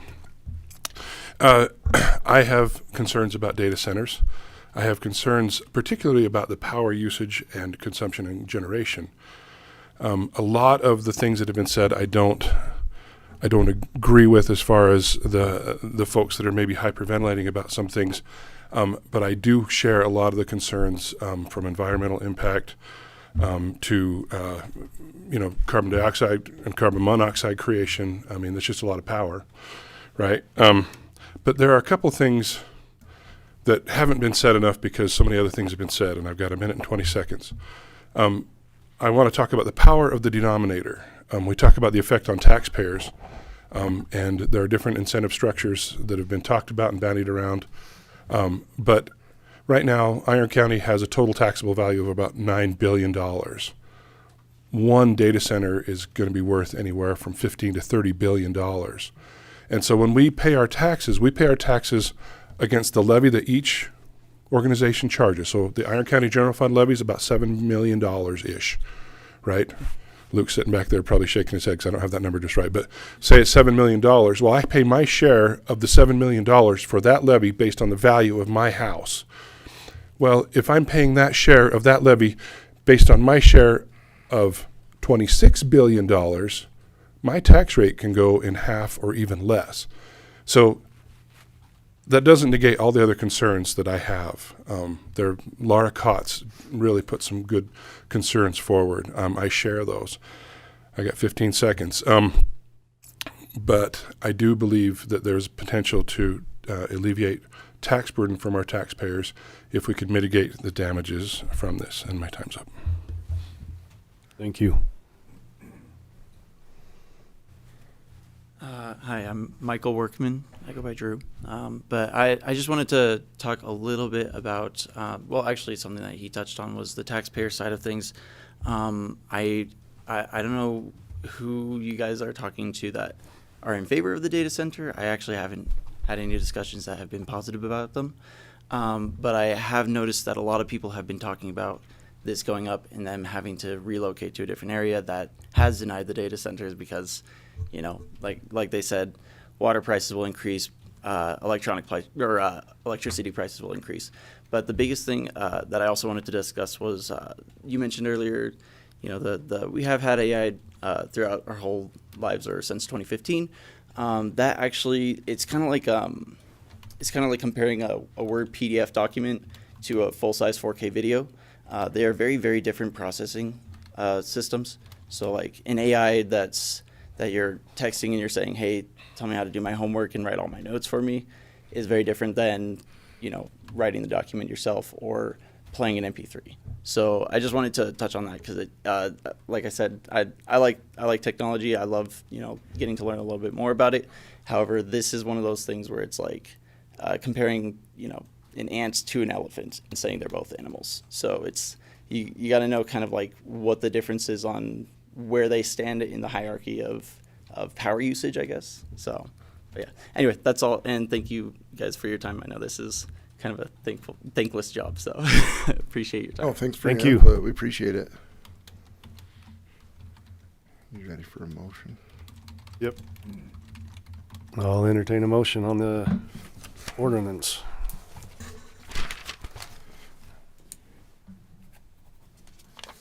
I forgot my glasses today. They're in the truck, and I was signing papers in the auditor's office because I'm afraid of the chief deputy in there, so I had to get all of her documents signed. You got to close the public hearing. So Did we open one? I did, yeah. Oh, So okay. we'll close the public hearing, and I will entertain a motion. Are you jet lagged, Commissioner? Maybe. This is where I can see the motion. I'm going to move for approval of ordinance 2026-13, adopting a temporary land use regulation prohibiting the acceptance or processing of applications for data centers, data center power plants, and solar power plants for a period of 180 days. I'll second that motion. It's been moved and seconded. All in favor? Aye. I'm so sorry. Let me just catch up with Commissioner Cousins had one other comment. You've already taken the vote, but he said if a data center wants to set up shop, they have to buy allocated water. Once transferred, that person that sold the water has to stop using it. Correct. I think that was They're not creating couple or of comments filing back. on new water. They would have to purchase water Okay. that has already been adjudicated to somebody else that would have to stop using that water. So, Okay. all right. We have Nicole and Luke now. Let's go back to item number 2. Discussion possible approval of potential extension of the existing Bryan Head Community Redevelopment Area. Brett Hauser. Morning, Commissioners. We were here during the last meeting and kind of gave the general rundown of what we were aiming at. I did inform you guys I was going to be having a conversation with the school district, and I wanted to report back to you on that. So we had our initial conversation with the staff of the school district. Let's see. They told us they had some new board members who were maybe less familiar with RDAs and likely a little bit skeptical. So they anticipated some education would be required to kind of move through the process with them and checking in with.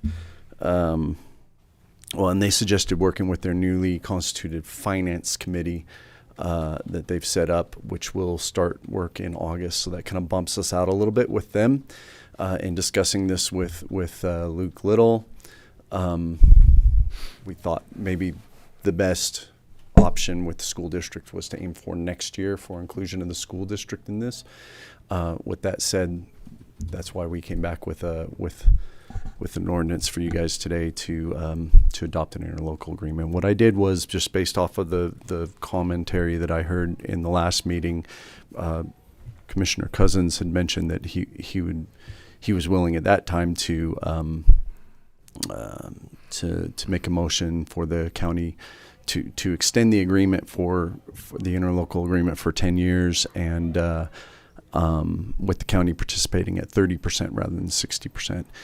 That's the ordinance that's in front of you guys today, and with Commissioner Cousins not here, I'm not sure what see with that, but that's what we're suggesting is basically cutting the county participation in half. I think we do have some hope that the school district will participate in the future. They're also looking at about a 30% participation. Of course, their portion of the increment's much larger, so that would help quite a bit in the future. I think the town would elect to remain at the 60% participation Do you happen ourselves. to know how many students come from Bryan Head? Like, the bus picks them up right in front of my office. I'll count them next time and get back to you. In August, you'll run out and get a head count. Yeah, it's not many, like 5 to 8 or something like that. That ride the bus anyway. I'm Yeah, sure. Right. No, I mean, with that being said, that again, speaking for me, that sounds reasonable, and I know we had discussion last time, and I'm good with that. If you guys don't have questions for me, I'll clear out. And if there were other comments from. Are there other comments? Are we clear, Sam and Adam, on the path forward as far as action?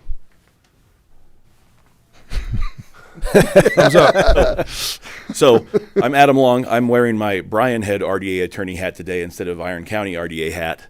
On the agenda, we have discussion and possible extension of the Bryan Head CRA. The form that actually takes the approval of a new interlocal agreement that reflects the terms Brett just described.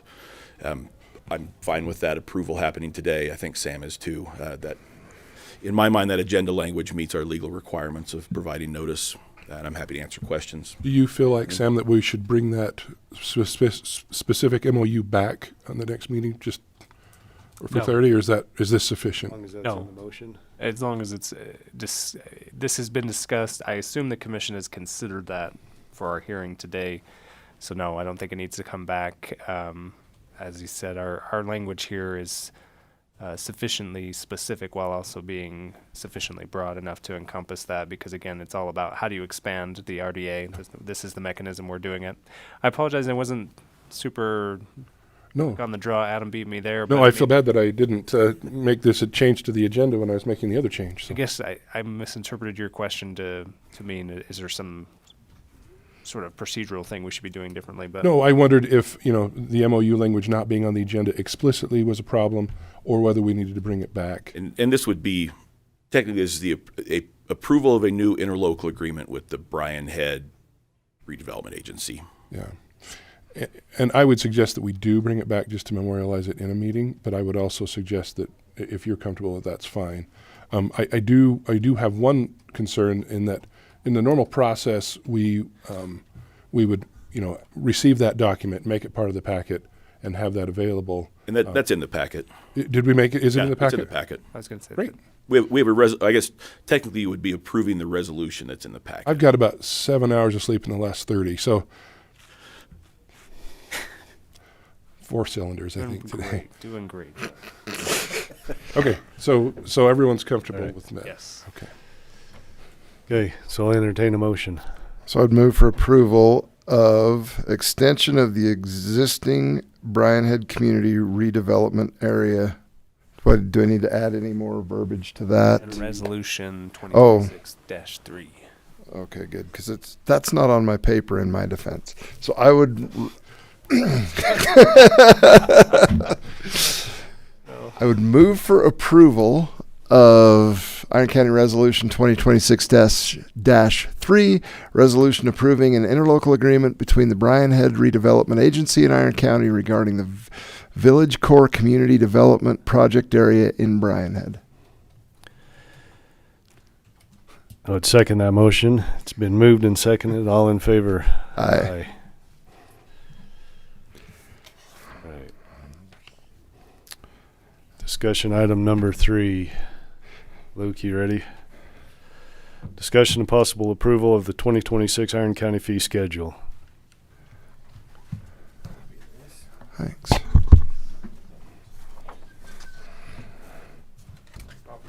Yes, please.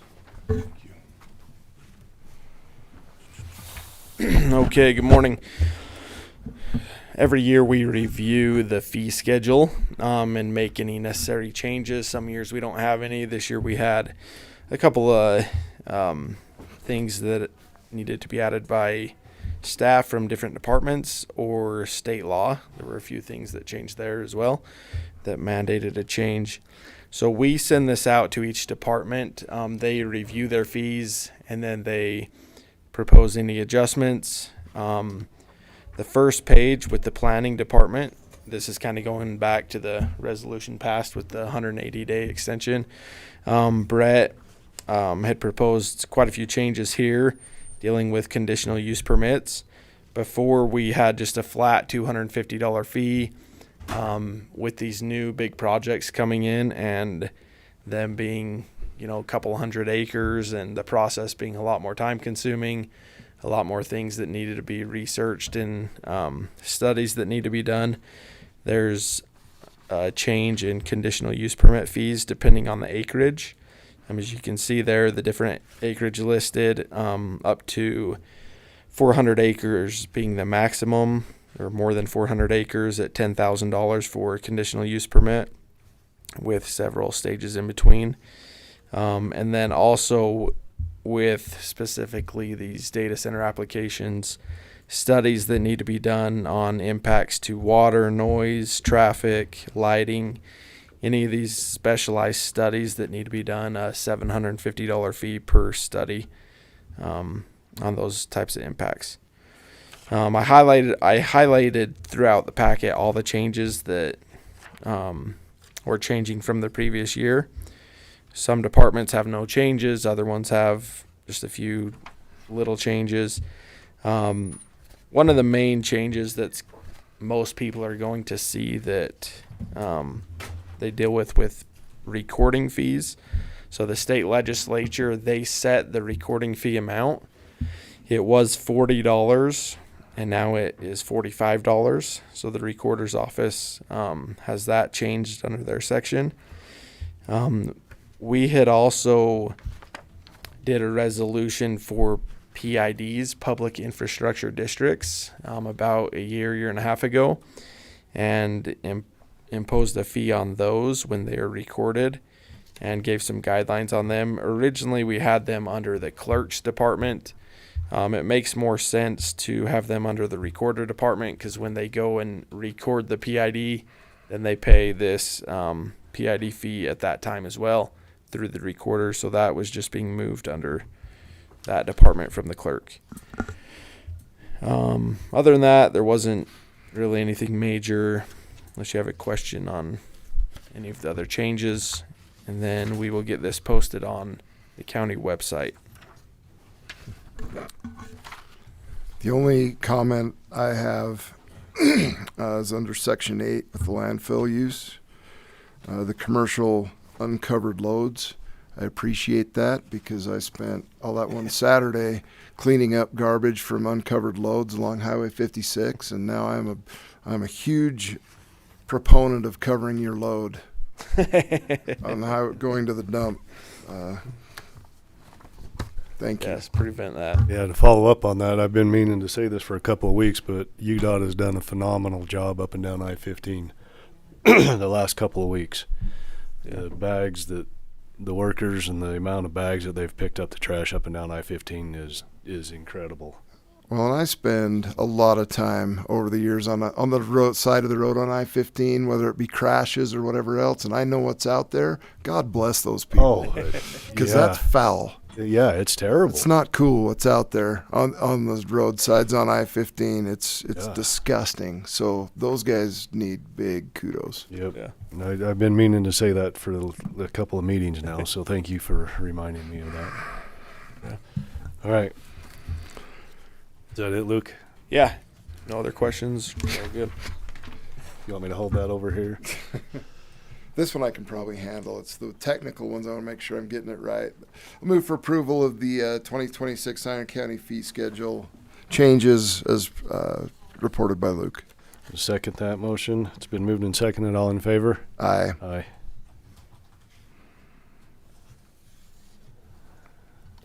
Okay, item number 4. Do you want me to speak to this one? Yep, do you want me to read it? Or?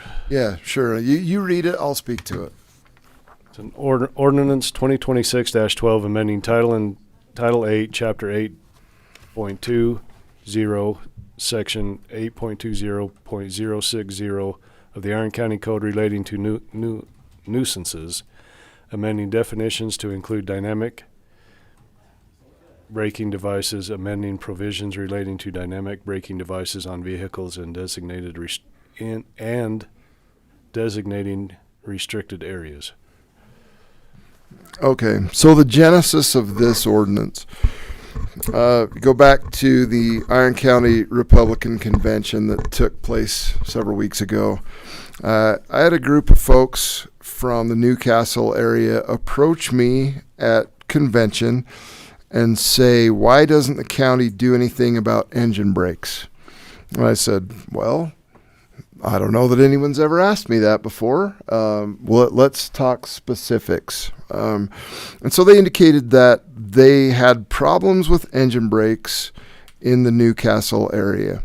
And we kind of, I said, and that was a very hectic night. I said, let's, leave me your contact information. I'll get right back to you. So I got back with that group of folks, and the issue is semi-trucks coming through Newcastle proper using engine brakes.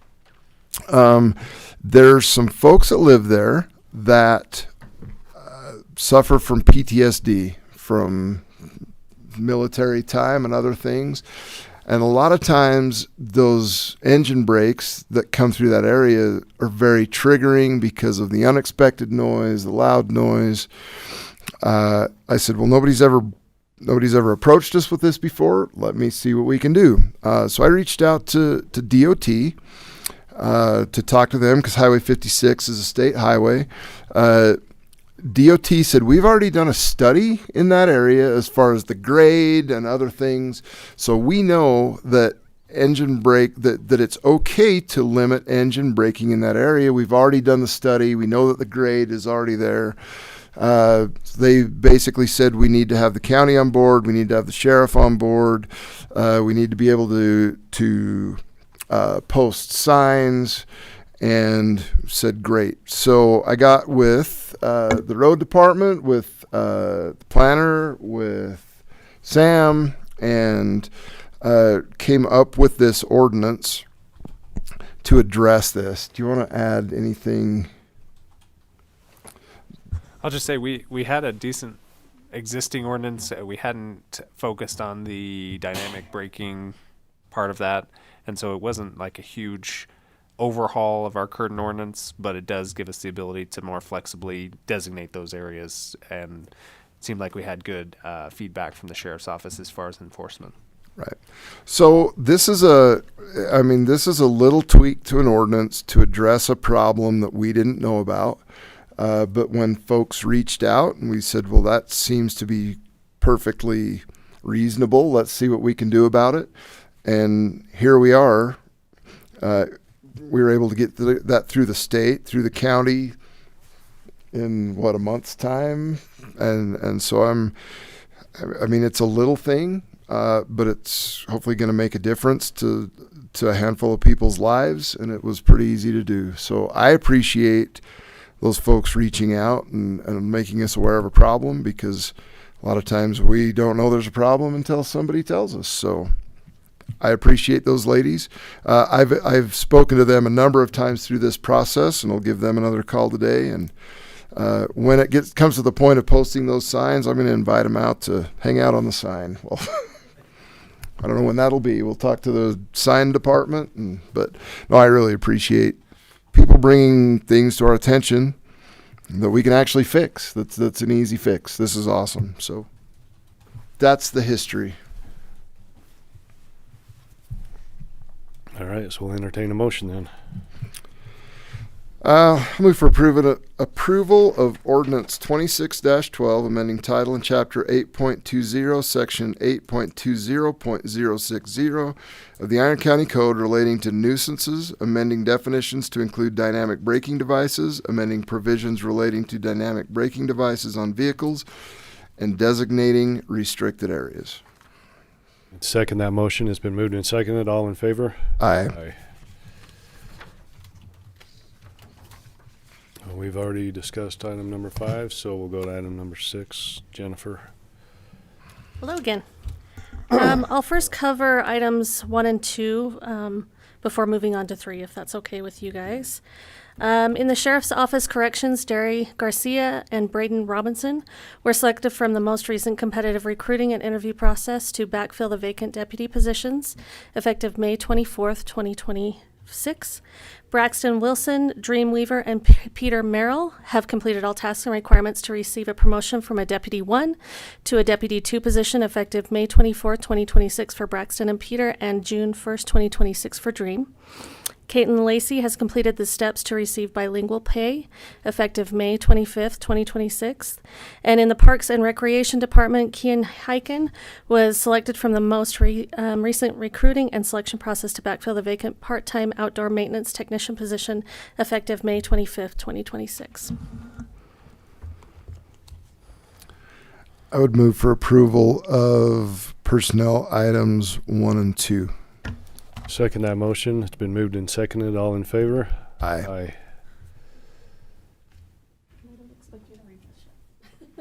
For reference if you need it.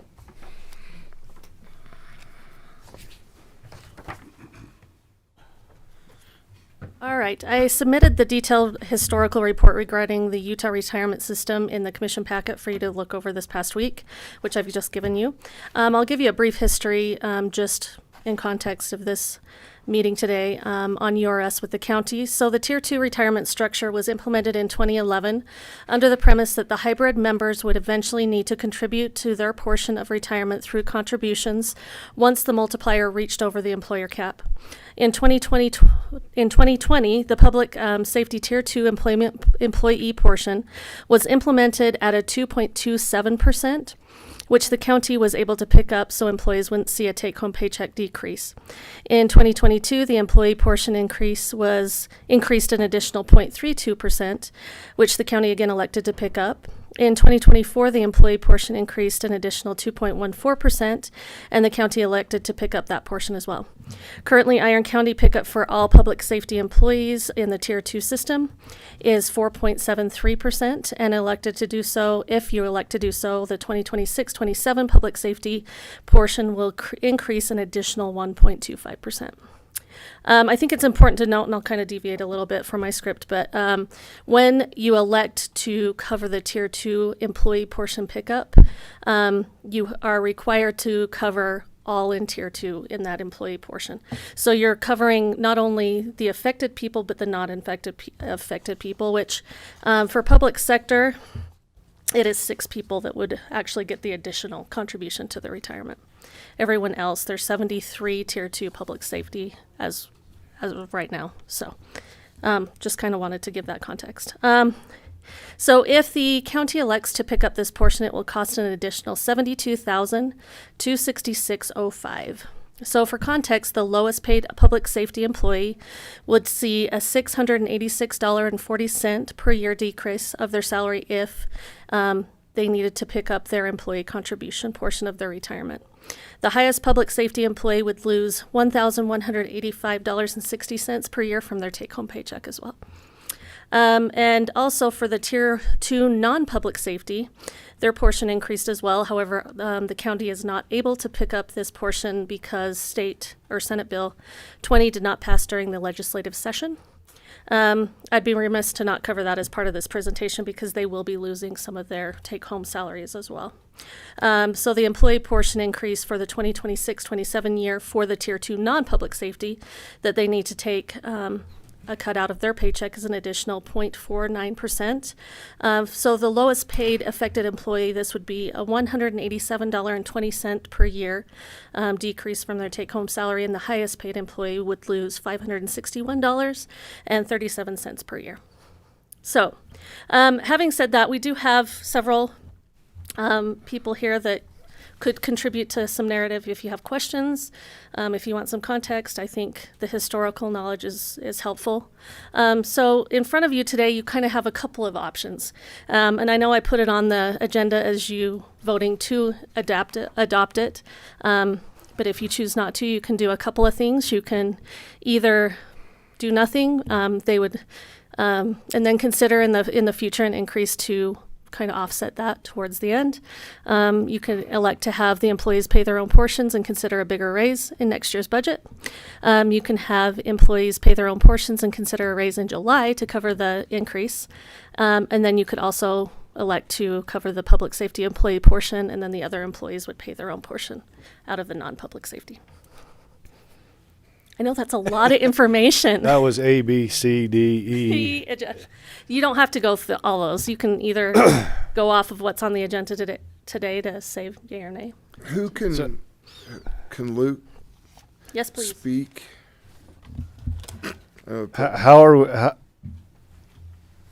This is a lot. I'll just say this is through URS retirement system, really no control or nothing to do with the county on our part of it. We just have to follow their rules on this, and they change these rates every July.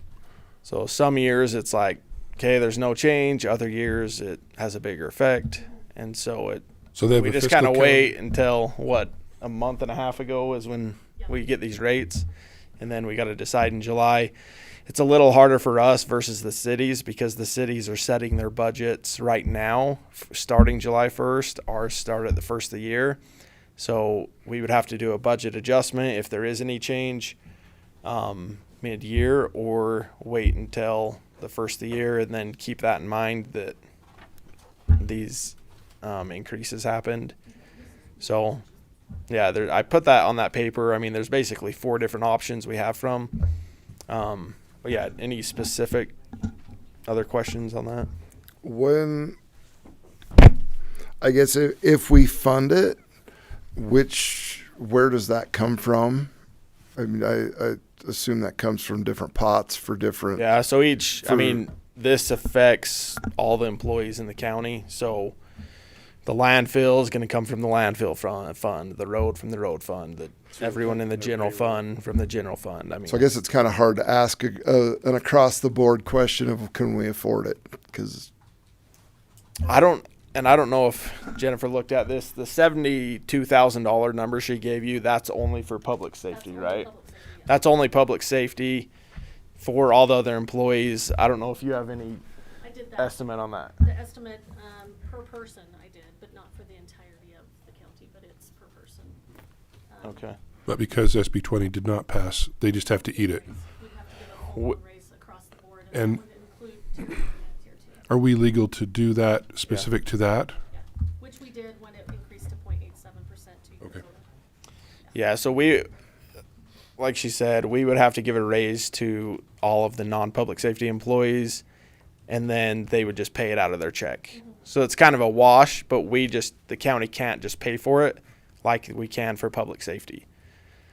So, or we can do the same thing for public safety, give them a raise, and then they would pay for it out of their check, or the county could just pay for it instead of giving them a raise. Basically, same thing either way. The only thing is, with the part we're picking up for public safety, if it's chosen to be paid by the county, we can't ever stop paying that. It has to be paid kind of forever in the future. which right now So. is like 4.73. It's just going to go up is the problem. Right. Right. Can I put it on the record that I hate URS? I've told them to their face. Noted. They know that sometimes when I show up to meetings, they're like, "It's that guy." And Commissioner, what did they tell you? And this is a quote Thanks for coming. from URS. They told me that they wish every one of us would work until we're 45 years old or 45 years and then die the next day so they didn't have to pay us out. And I do have that recorded. If anyone, it's in my safe. You know, in a meeting with them, and in fact, I believe the term was, "We wish all of you sons of bitches would work 45 years and then die so we didn't have to pay you." Yeah. And so I don't love them. That one on public record's probably going to get me dinged in my retirement in the end, but that's what they said. So just and that was chief legal counsel that said it. So just to follow up on that $72,000 amount, that's only for the tier 2. That's for all tier 2 of So corrections and patrol. So if we did do it the other way, where we gave a raise instead of the county just paying it for public safety, that raise would also go to all the tier 1 employees, and they would just get a higher check because they don't have to pay this in. So it'd wash out for the tier 2 employees. They would just get higher paid. The URS tier 1 employees would have an actual raise. And it would increase their beneficial portion as well, because all the taxes on that. Yeah, so more taxes, more we would have to pay to URS, I guess, as the employer part, because that's based on a percentage as well. right, And you can never go back. Once you sign this, you can't reduce it. right, But Forever locked into this. right. yeah, so it would save money by having the county just pay for it, or doing nothing, and then looking at it during budget time. I mean, it's going to cost more because if we do a raise, because then all the tier 1 people are going to get a raise as well, because we're all on the same step and grade. Right. And then at budget time, then we're analyzing to try and make it equitable. We're analyzing, okay. And the last thing, I think we've gotten out of the habit of cherry picking. You know, I don't want to have to go back to that to say, well, this person already got this, and so we need to make it equitable, we need to do this. That's not a good way to do it, I don't think. And then also in that packet towards the end, and I don't know if this helps. I'm sorry, Jen. Sorry. You've given some wonderful information that the apologize. microphone hasn't picked up. All right, in the back of the packet, I just wanted to make sure that you were aware. All of the HR directors throughout cities as well as counties got together and created a spreadsheet on who's picking up what, just to kind of give some context. The one that's more prevalent for us to kind of consider is Cedar City entity. They responded, a couple of them haven't in this area, but Cedar City did respond that they are covering it all. But I don't know if that helps or not. So it's that one. So I know that's a lot of information to mull over, but we can definitely have that conversation if you have any other questions on that. If we include tier 1, that's probably going to be like Oh, it'd more be like a lot. 100,000. At least, yeah. There's more. Because they're more and they are paid higher. Yeah, but there's quite a few less employees. That's correct, yeah. There's a lot. And well, you still get the follow-on benefits cost Yeah. or the additional salary. Yeah. And I'm sorry, I know this is a very hard decision to make, so. Well, we knew this was coming. This isn't where they're not springing it on us. So we've been having these conversations for a minute. So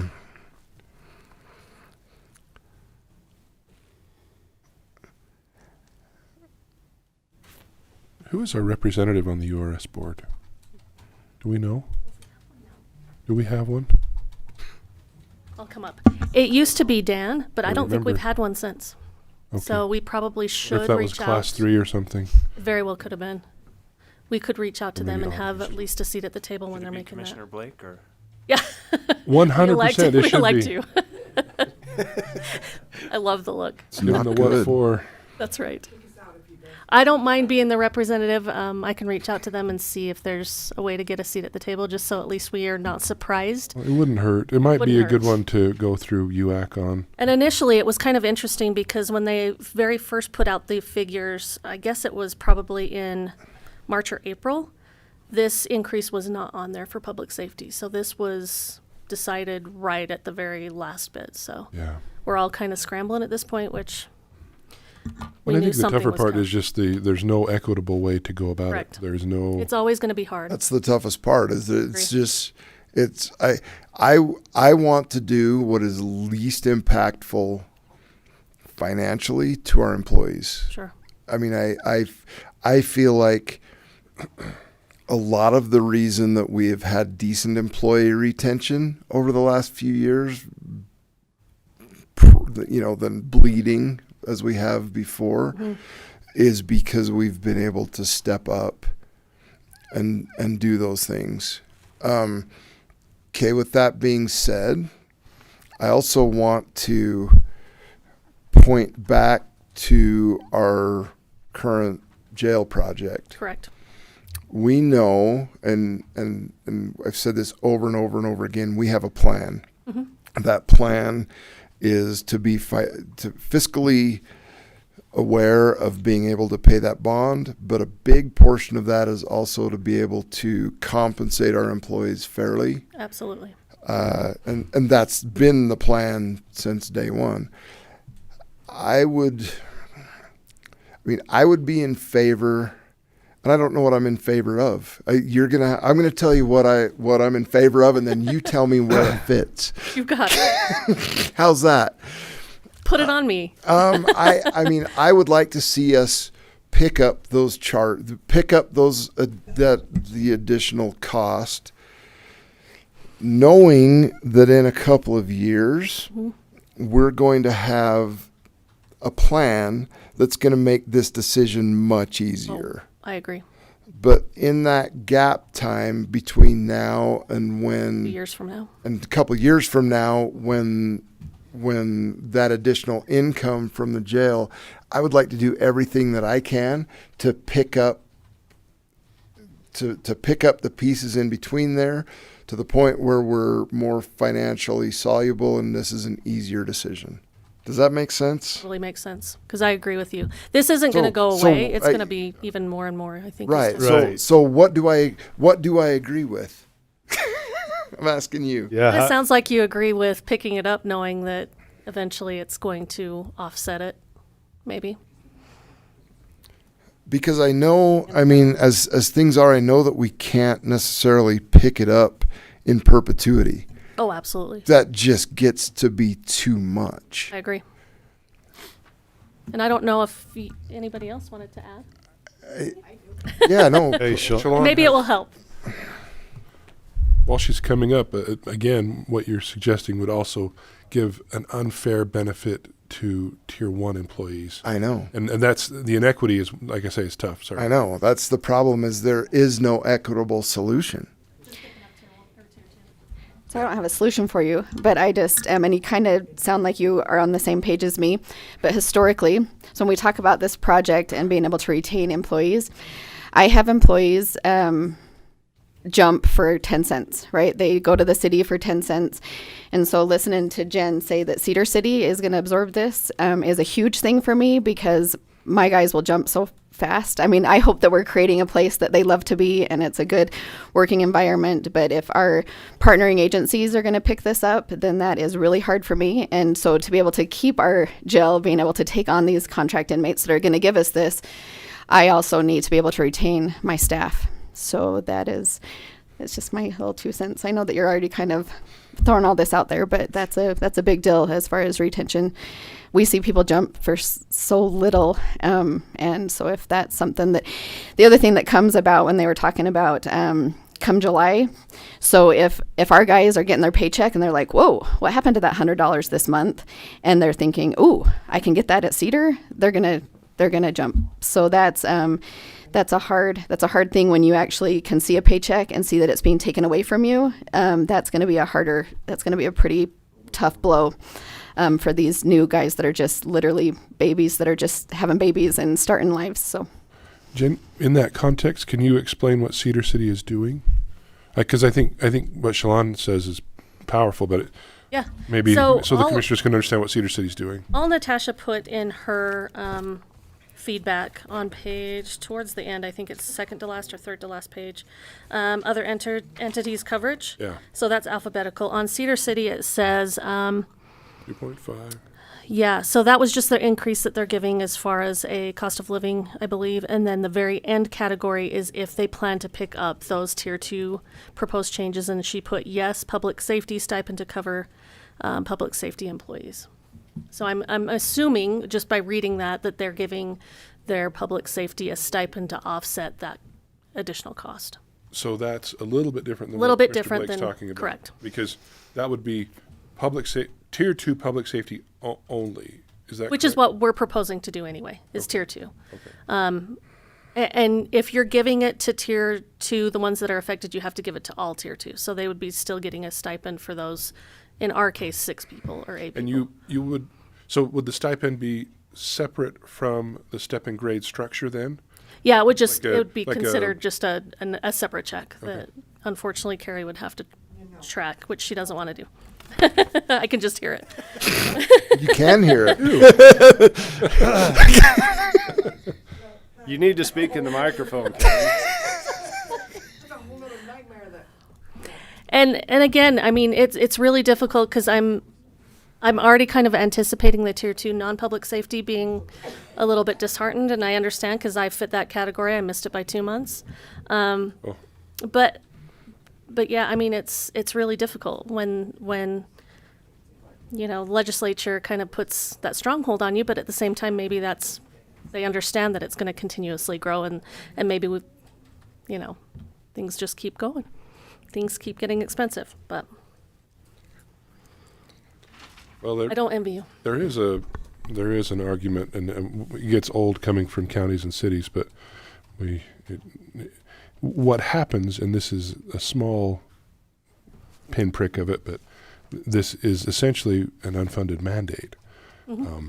And the only way to handle it is to have either us or the employees pick it up. Correct.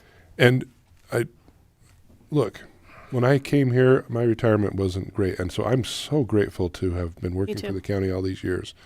And I get that it's a big benefit. And I will say this: during the Great Recession in 2009, I called up URS and the feller talked to me for like an hour, and and they are well run. Yep. I think what happens is the macroeconomics and the numbers are just, even in that world, are difficult. I agree. So they might call us sons of bitches, but I think there's also, I think there is some actuarial pain behind that. I agree. And so it's tough. There's no two ways about it, but but it really does translate into an unfunded mandate, either for us as an entity or for us as employees. Correct. And in the last training that we went to, they did say that Tier 1 is very stable at this point. And it's only because of the fact that everyone's kind of phasing out of Tier 1. We only have, very small percentage of employees still on Tier 1 because it is going away. So I'm hopeful that eventually maybe it will even out somehow, but maybe that's me being optimistic, which I'm not typically, but well, again, I that's why I wonder about representation on the board, because I would like Right. to see, in spite of the actuarial, of the financial pressures that come through the market, through numbers, I would love for us to be able to simplify and eliminate some of this inequity in terms of how we have to administer this kind of stuff. And I think those are administrative decisions that can be, I think we can at least have an influence with the URS board. I agree with that. And I will reach out to do that because I do believe that we should have a voice at the table. Any other questions or comments?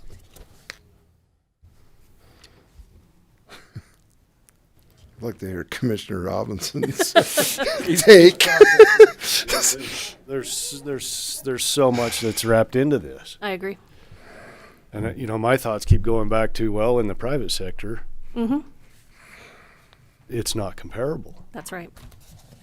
It's not comparable. When I managed a business, my benefit factor was 35%. And it's much larger in the county. And so we're asking the citizens to pick that up. Right. And so it's a hard one. I mean, we have to equip Chelan and the law enforcement to do their job. And we're talking apples to apples. If somebody leaves there to go to Cedar City, we're talking apples to apples. So every entity does different things, as she's seen on the spreadsheet. Yeah. Like, all of them are treating this differently than, so you're never It's gonna true. have an apple to an apple when you move. I think he's talking about just it's all public sector. Public safety, yeah. right, Yeah. right. So it becomes a very difficult. Go ahead. Yes, please. Just talking on the law enforcement side, yes, every entity is going to be different, but right now we have our deputies are being recruited by Washington County, where they can go down there and get, anywhere from $12 to $15 more an hour and stay living in Iron County, and that's a huge concern for us. And so, depending on what they're doing down that way, as far as what they're requiring their people to do. But if we take this away from us, we're going to have no hold to keep people here. So we had our last testing, I think we had less than 12 people show up. So we're already not a big appeal to people to come in and work for us because of what you can look at pay to the south and to the north of us. And so we've got to do what we can to keep our people here. So. And how is that going to change when we are at full capacity in our jail? When we get the new, As far as inmates, during the new facility, it will help. I think at that point, I just think at that point we'll have the financial security, liquidity to take care of that. To take care of it. Like Commissioner Blake says, it's part of the plan that's been in place ever since this is coming, that's going to bring us up, which is going to help a lot. But losing this small benefit could definitely influence, because people are starting to look at the long game and see if it's worth it. We've lost several deputies in the last year to federal agencies because they can move over to a 20% retirement, or a 20-year retirement with 50%, and then they offer some incentive pays through there. And so we have instead of people wanting to stay local and be part of their community and do law enforcement there, they're looking at their end game now, where I can go here and do this 5 years less and get more in the end. So it's a very competitive market, not just to your point, not just locally. You know, and I have an opportunity. You know, I have a different opportunity because I'm a cop and I work nights here in Parowan. You know, by choice, so that I can commission by day and cop by night and don't ever sleep. But I talk to deputies every night. You know, the graveyard shift deputies. I've had probably, I don't know the majority, but I've had 5 or 6 of those that have left over the last so long come and sit down in the middle of the night and say, man, Commissioner, even though we're both wearing cop uniforms, and they're not unhappy with the county, but they're like, look, I can go to work here and I can make $12 an hour more and I can retire with less time. And, you know, it's not like we're mad at the county. We're not leaving because we're disgruntled. It's just that the opportunity's out there. And most of these are young kids that have young families and are saying, this is going to give my family an opportunity to be more financially secure and to be able to, you know, retire earlier and, you know, whatever else. So I know that representation is real because, I mean, they come and, you know, we talk, we pull up next to each other truck to truck in the nighttime and have these discussions on a back road. And, you know, I continuously say we have a plan, but the plan's not a fix me today. This plan's 2 to 3 years down the road before it comes into full fruition. And we're really going to see the benefits. And I understand 3 years is a long time of scraping by with young kids and stuff. So, I mean, I would be in support of the county funding that and not taking that benefit away. And that's tough and it's not equitable, but I think to look at the big picture of where we're trying to get in the next 3 years, to me that would be appropriate at this point. I don't know what anybody else. That's just me. Which option was that? I don't know. The one that's on there. I'm waiting one for on the agenda, I think, is what you're talking about. Is just picking up the tier 2 public employee portion. This is where I gotta. Yeah. So that would be the option A, I guess. Is that correct? The one that's just outlined on, your agenda. So would it be? Is that option A and B? Is that the? So the options that I gave were to do nothing. Employees will pay their increased portion to URS from their check. Option 2 was to have employees pay their own portion and consider a bigger raise at the next year's budget. Number 3 would be to have employees pay their own portion and consider a raise in July to cover the increase. Or option 4 is to have the county pay for the public safety employee portion, and other employees in the tier 2 non-public safety would pay their own portion, which is what we do. Yeah. Which is what's on there, I think, because the county can't really pay anything without increasing wages. And then consider that towards budgetary time for all those other people. And it would have to be a mid-year adjustment and a budget adjustment. Correct.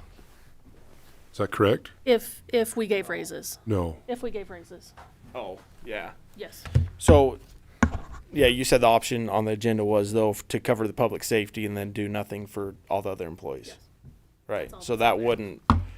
And then that wouldn't. And then we could consider that more at budget time. Correct. Yeah, you could do that, or you could, like what John said, do a mid-year budget adjustment for the other employees. So the downfall on that one would be if I'm a tier 2 non-public safety employee, I'm going to see a reduction in my paycheck starting in July. July. Pay period in July. And tell me again what that percentage I've got is. that right here. 0.5%. Yes. So, and if you kind of put that into context of someone's paycheck, and this is kind of how I did it just because that's where my brain works, it averages about, for the lowest paid employee, it'll be 9 cents per hour cut. 0.9 cents per hour cut. There you go. So total year, if you're going just literally year to year, it would be $187.20 per year. That would be going towards their retirement and a deduction from their paycheck. Correct. And then the highest paid. They're not losing it. It's It's just going into It's their just going retirement. into their They're losing retirement. it as it pertains to just whatever they take home. Yeah, right. the but retirement. that's important to point out. Correct. They're losing correct. it from what their paycheck is today, Today. Right. versus what it is. What it is in their Correct. Right. Right. Correct. didn't get the increase last year, right? No. What was the dollar amount you said? So the lowest paid would be $187. $187.20. The highest paid employee would be 26 cents per hour, and that's going to be more of your attorney's office employees at $561.37 per year.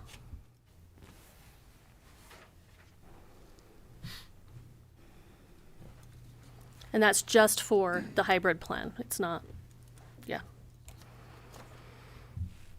And we're talking, if you want to know numbers as far as our employees go, the number of employees for, let me go back down to here, 80, yes, correct, 83 employees. So 83 employees that that would affect that loss. That loss, correct. You know what I'm Delayed. saying? Yes, Delayed gratification. correct.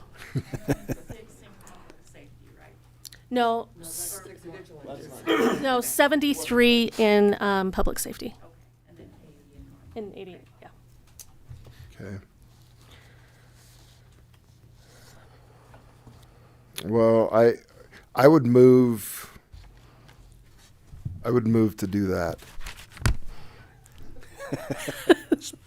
Spell that out. Jen, will you? I sure that will. would be my motion, but I'm not sure how to articulate that. Let me grab. Would you help me? All right, so I'm assuming your motion would be to approve the Tier 2 public safety employee portion pickup. Yes. I mean, full stop. I think that's all Yes. you need to cover. Effective July 1st, 2026, as well as update the Section 21 of Iron County policies that gives that percentage, which I Yes. just put at the very bottom. Which I understand that. I just wasn't sure how to spit it out in legal form. That would be my motion. I'll second that motion. It's been moved and seconded. All in favor? Aye. Aye. Thank you.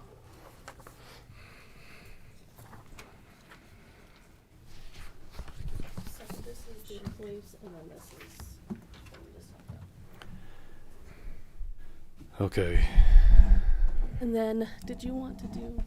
I think so. So we need to move into a closed session. Yeah, do you want to look at, Do you- wanna address non-delegated before we do? Well, any county boards, I guess, is really. Do you have anything for county No, boards? I I don't don't. have anything for county boards. Do you have a cheat sheet, John? Yes. Right here. You want.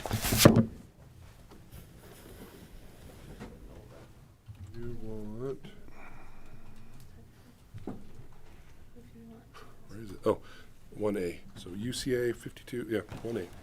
And I move to enter into a closed session per UCA 52-4-205 to discuss the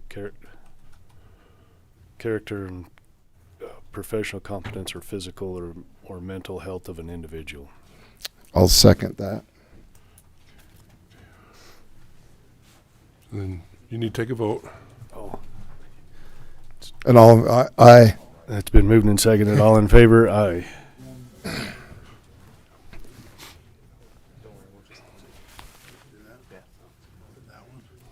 Are good with having your money go into their budgets. He's paid, and it sounds like all of it's got to go there. Yeah. Fine with that.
think it's live now, but just let me verify.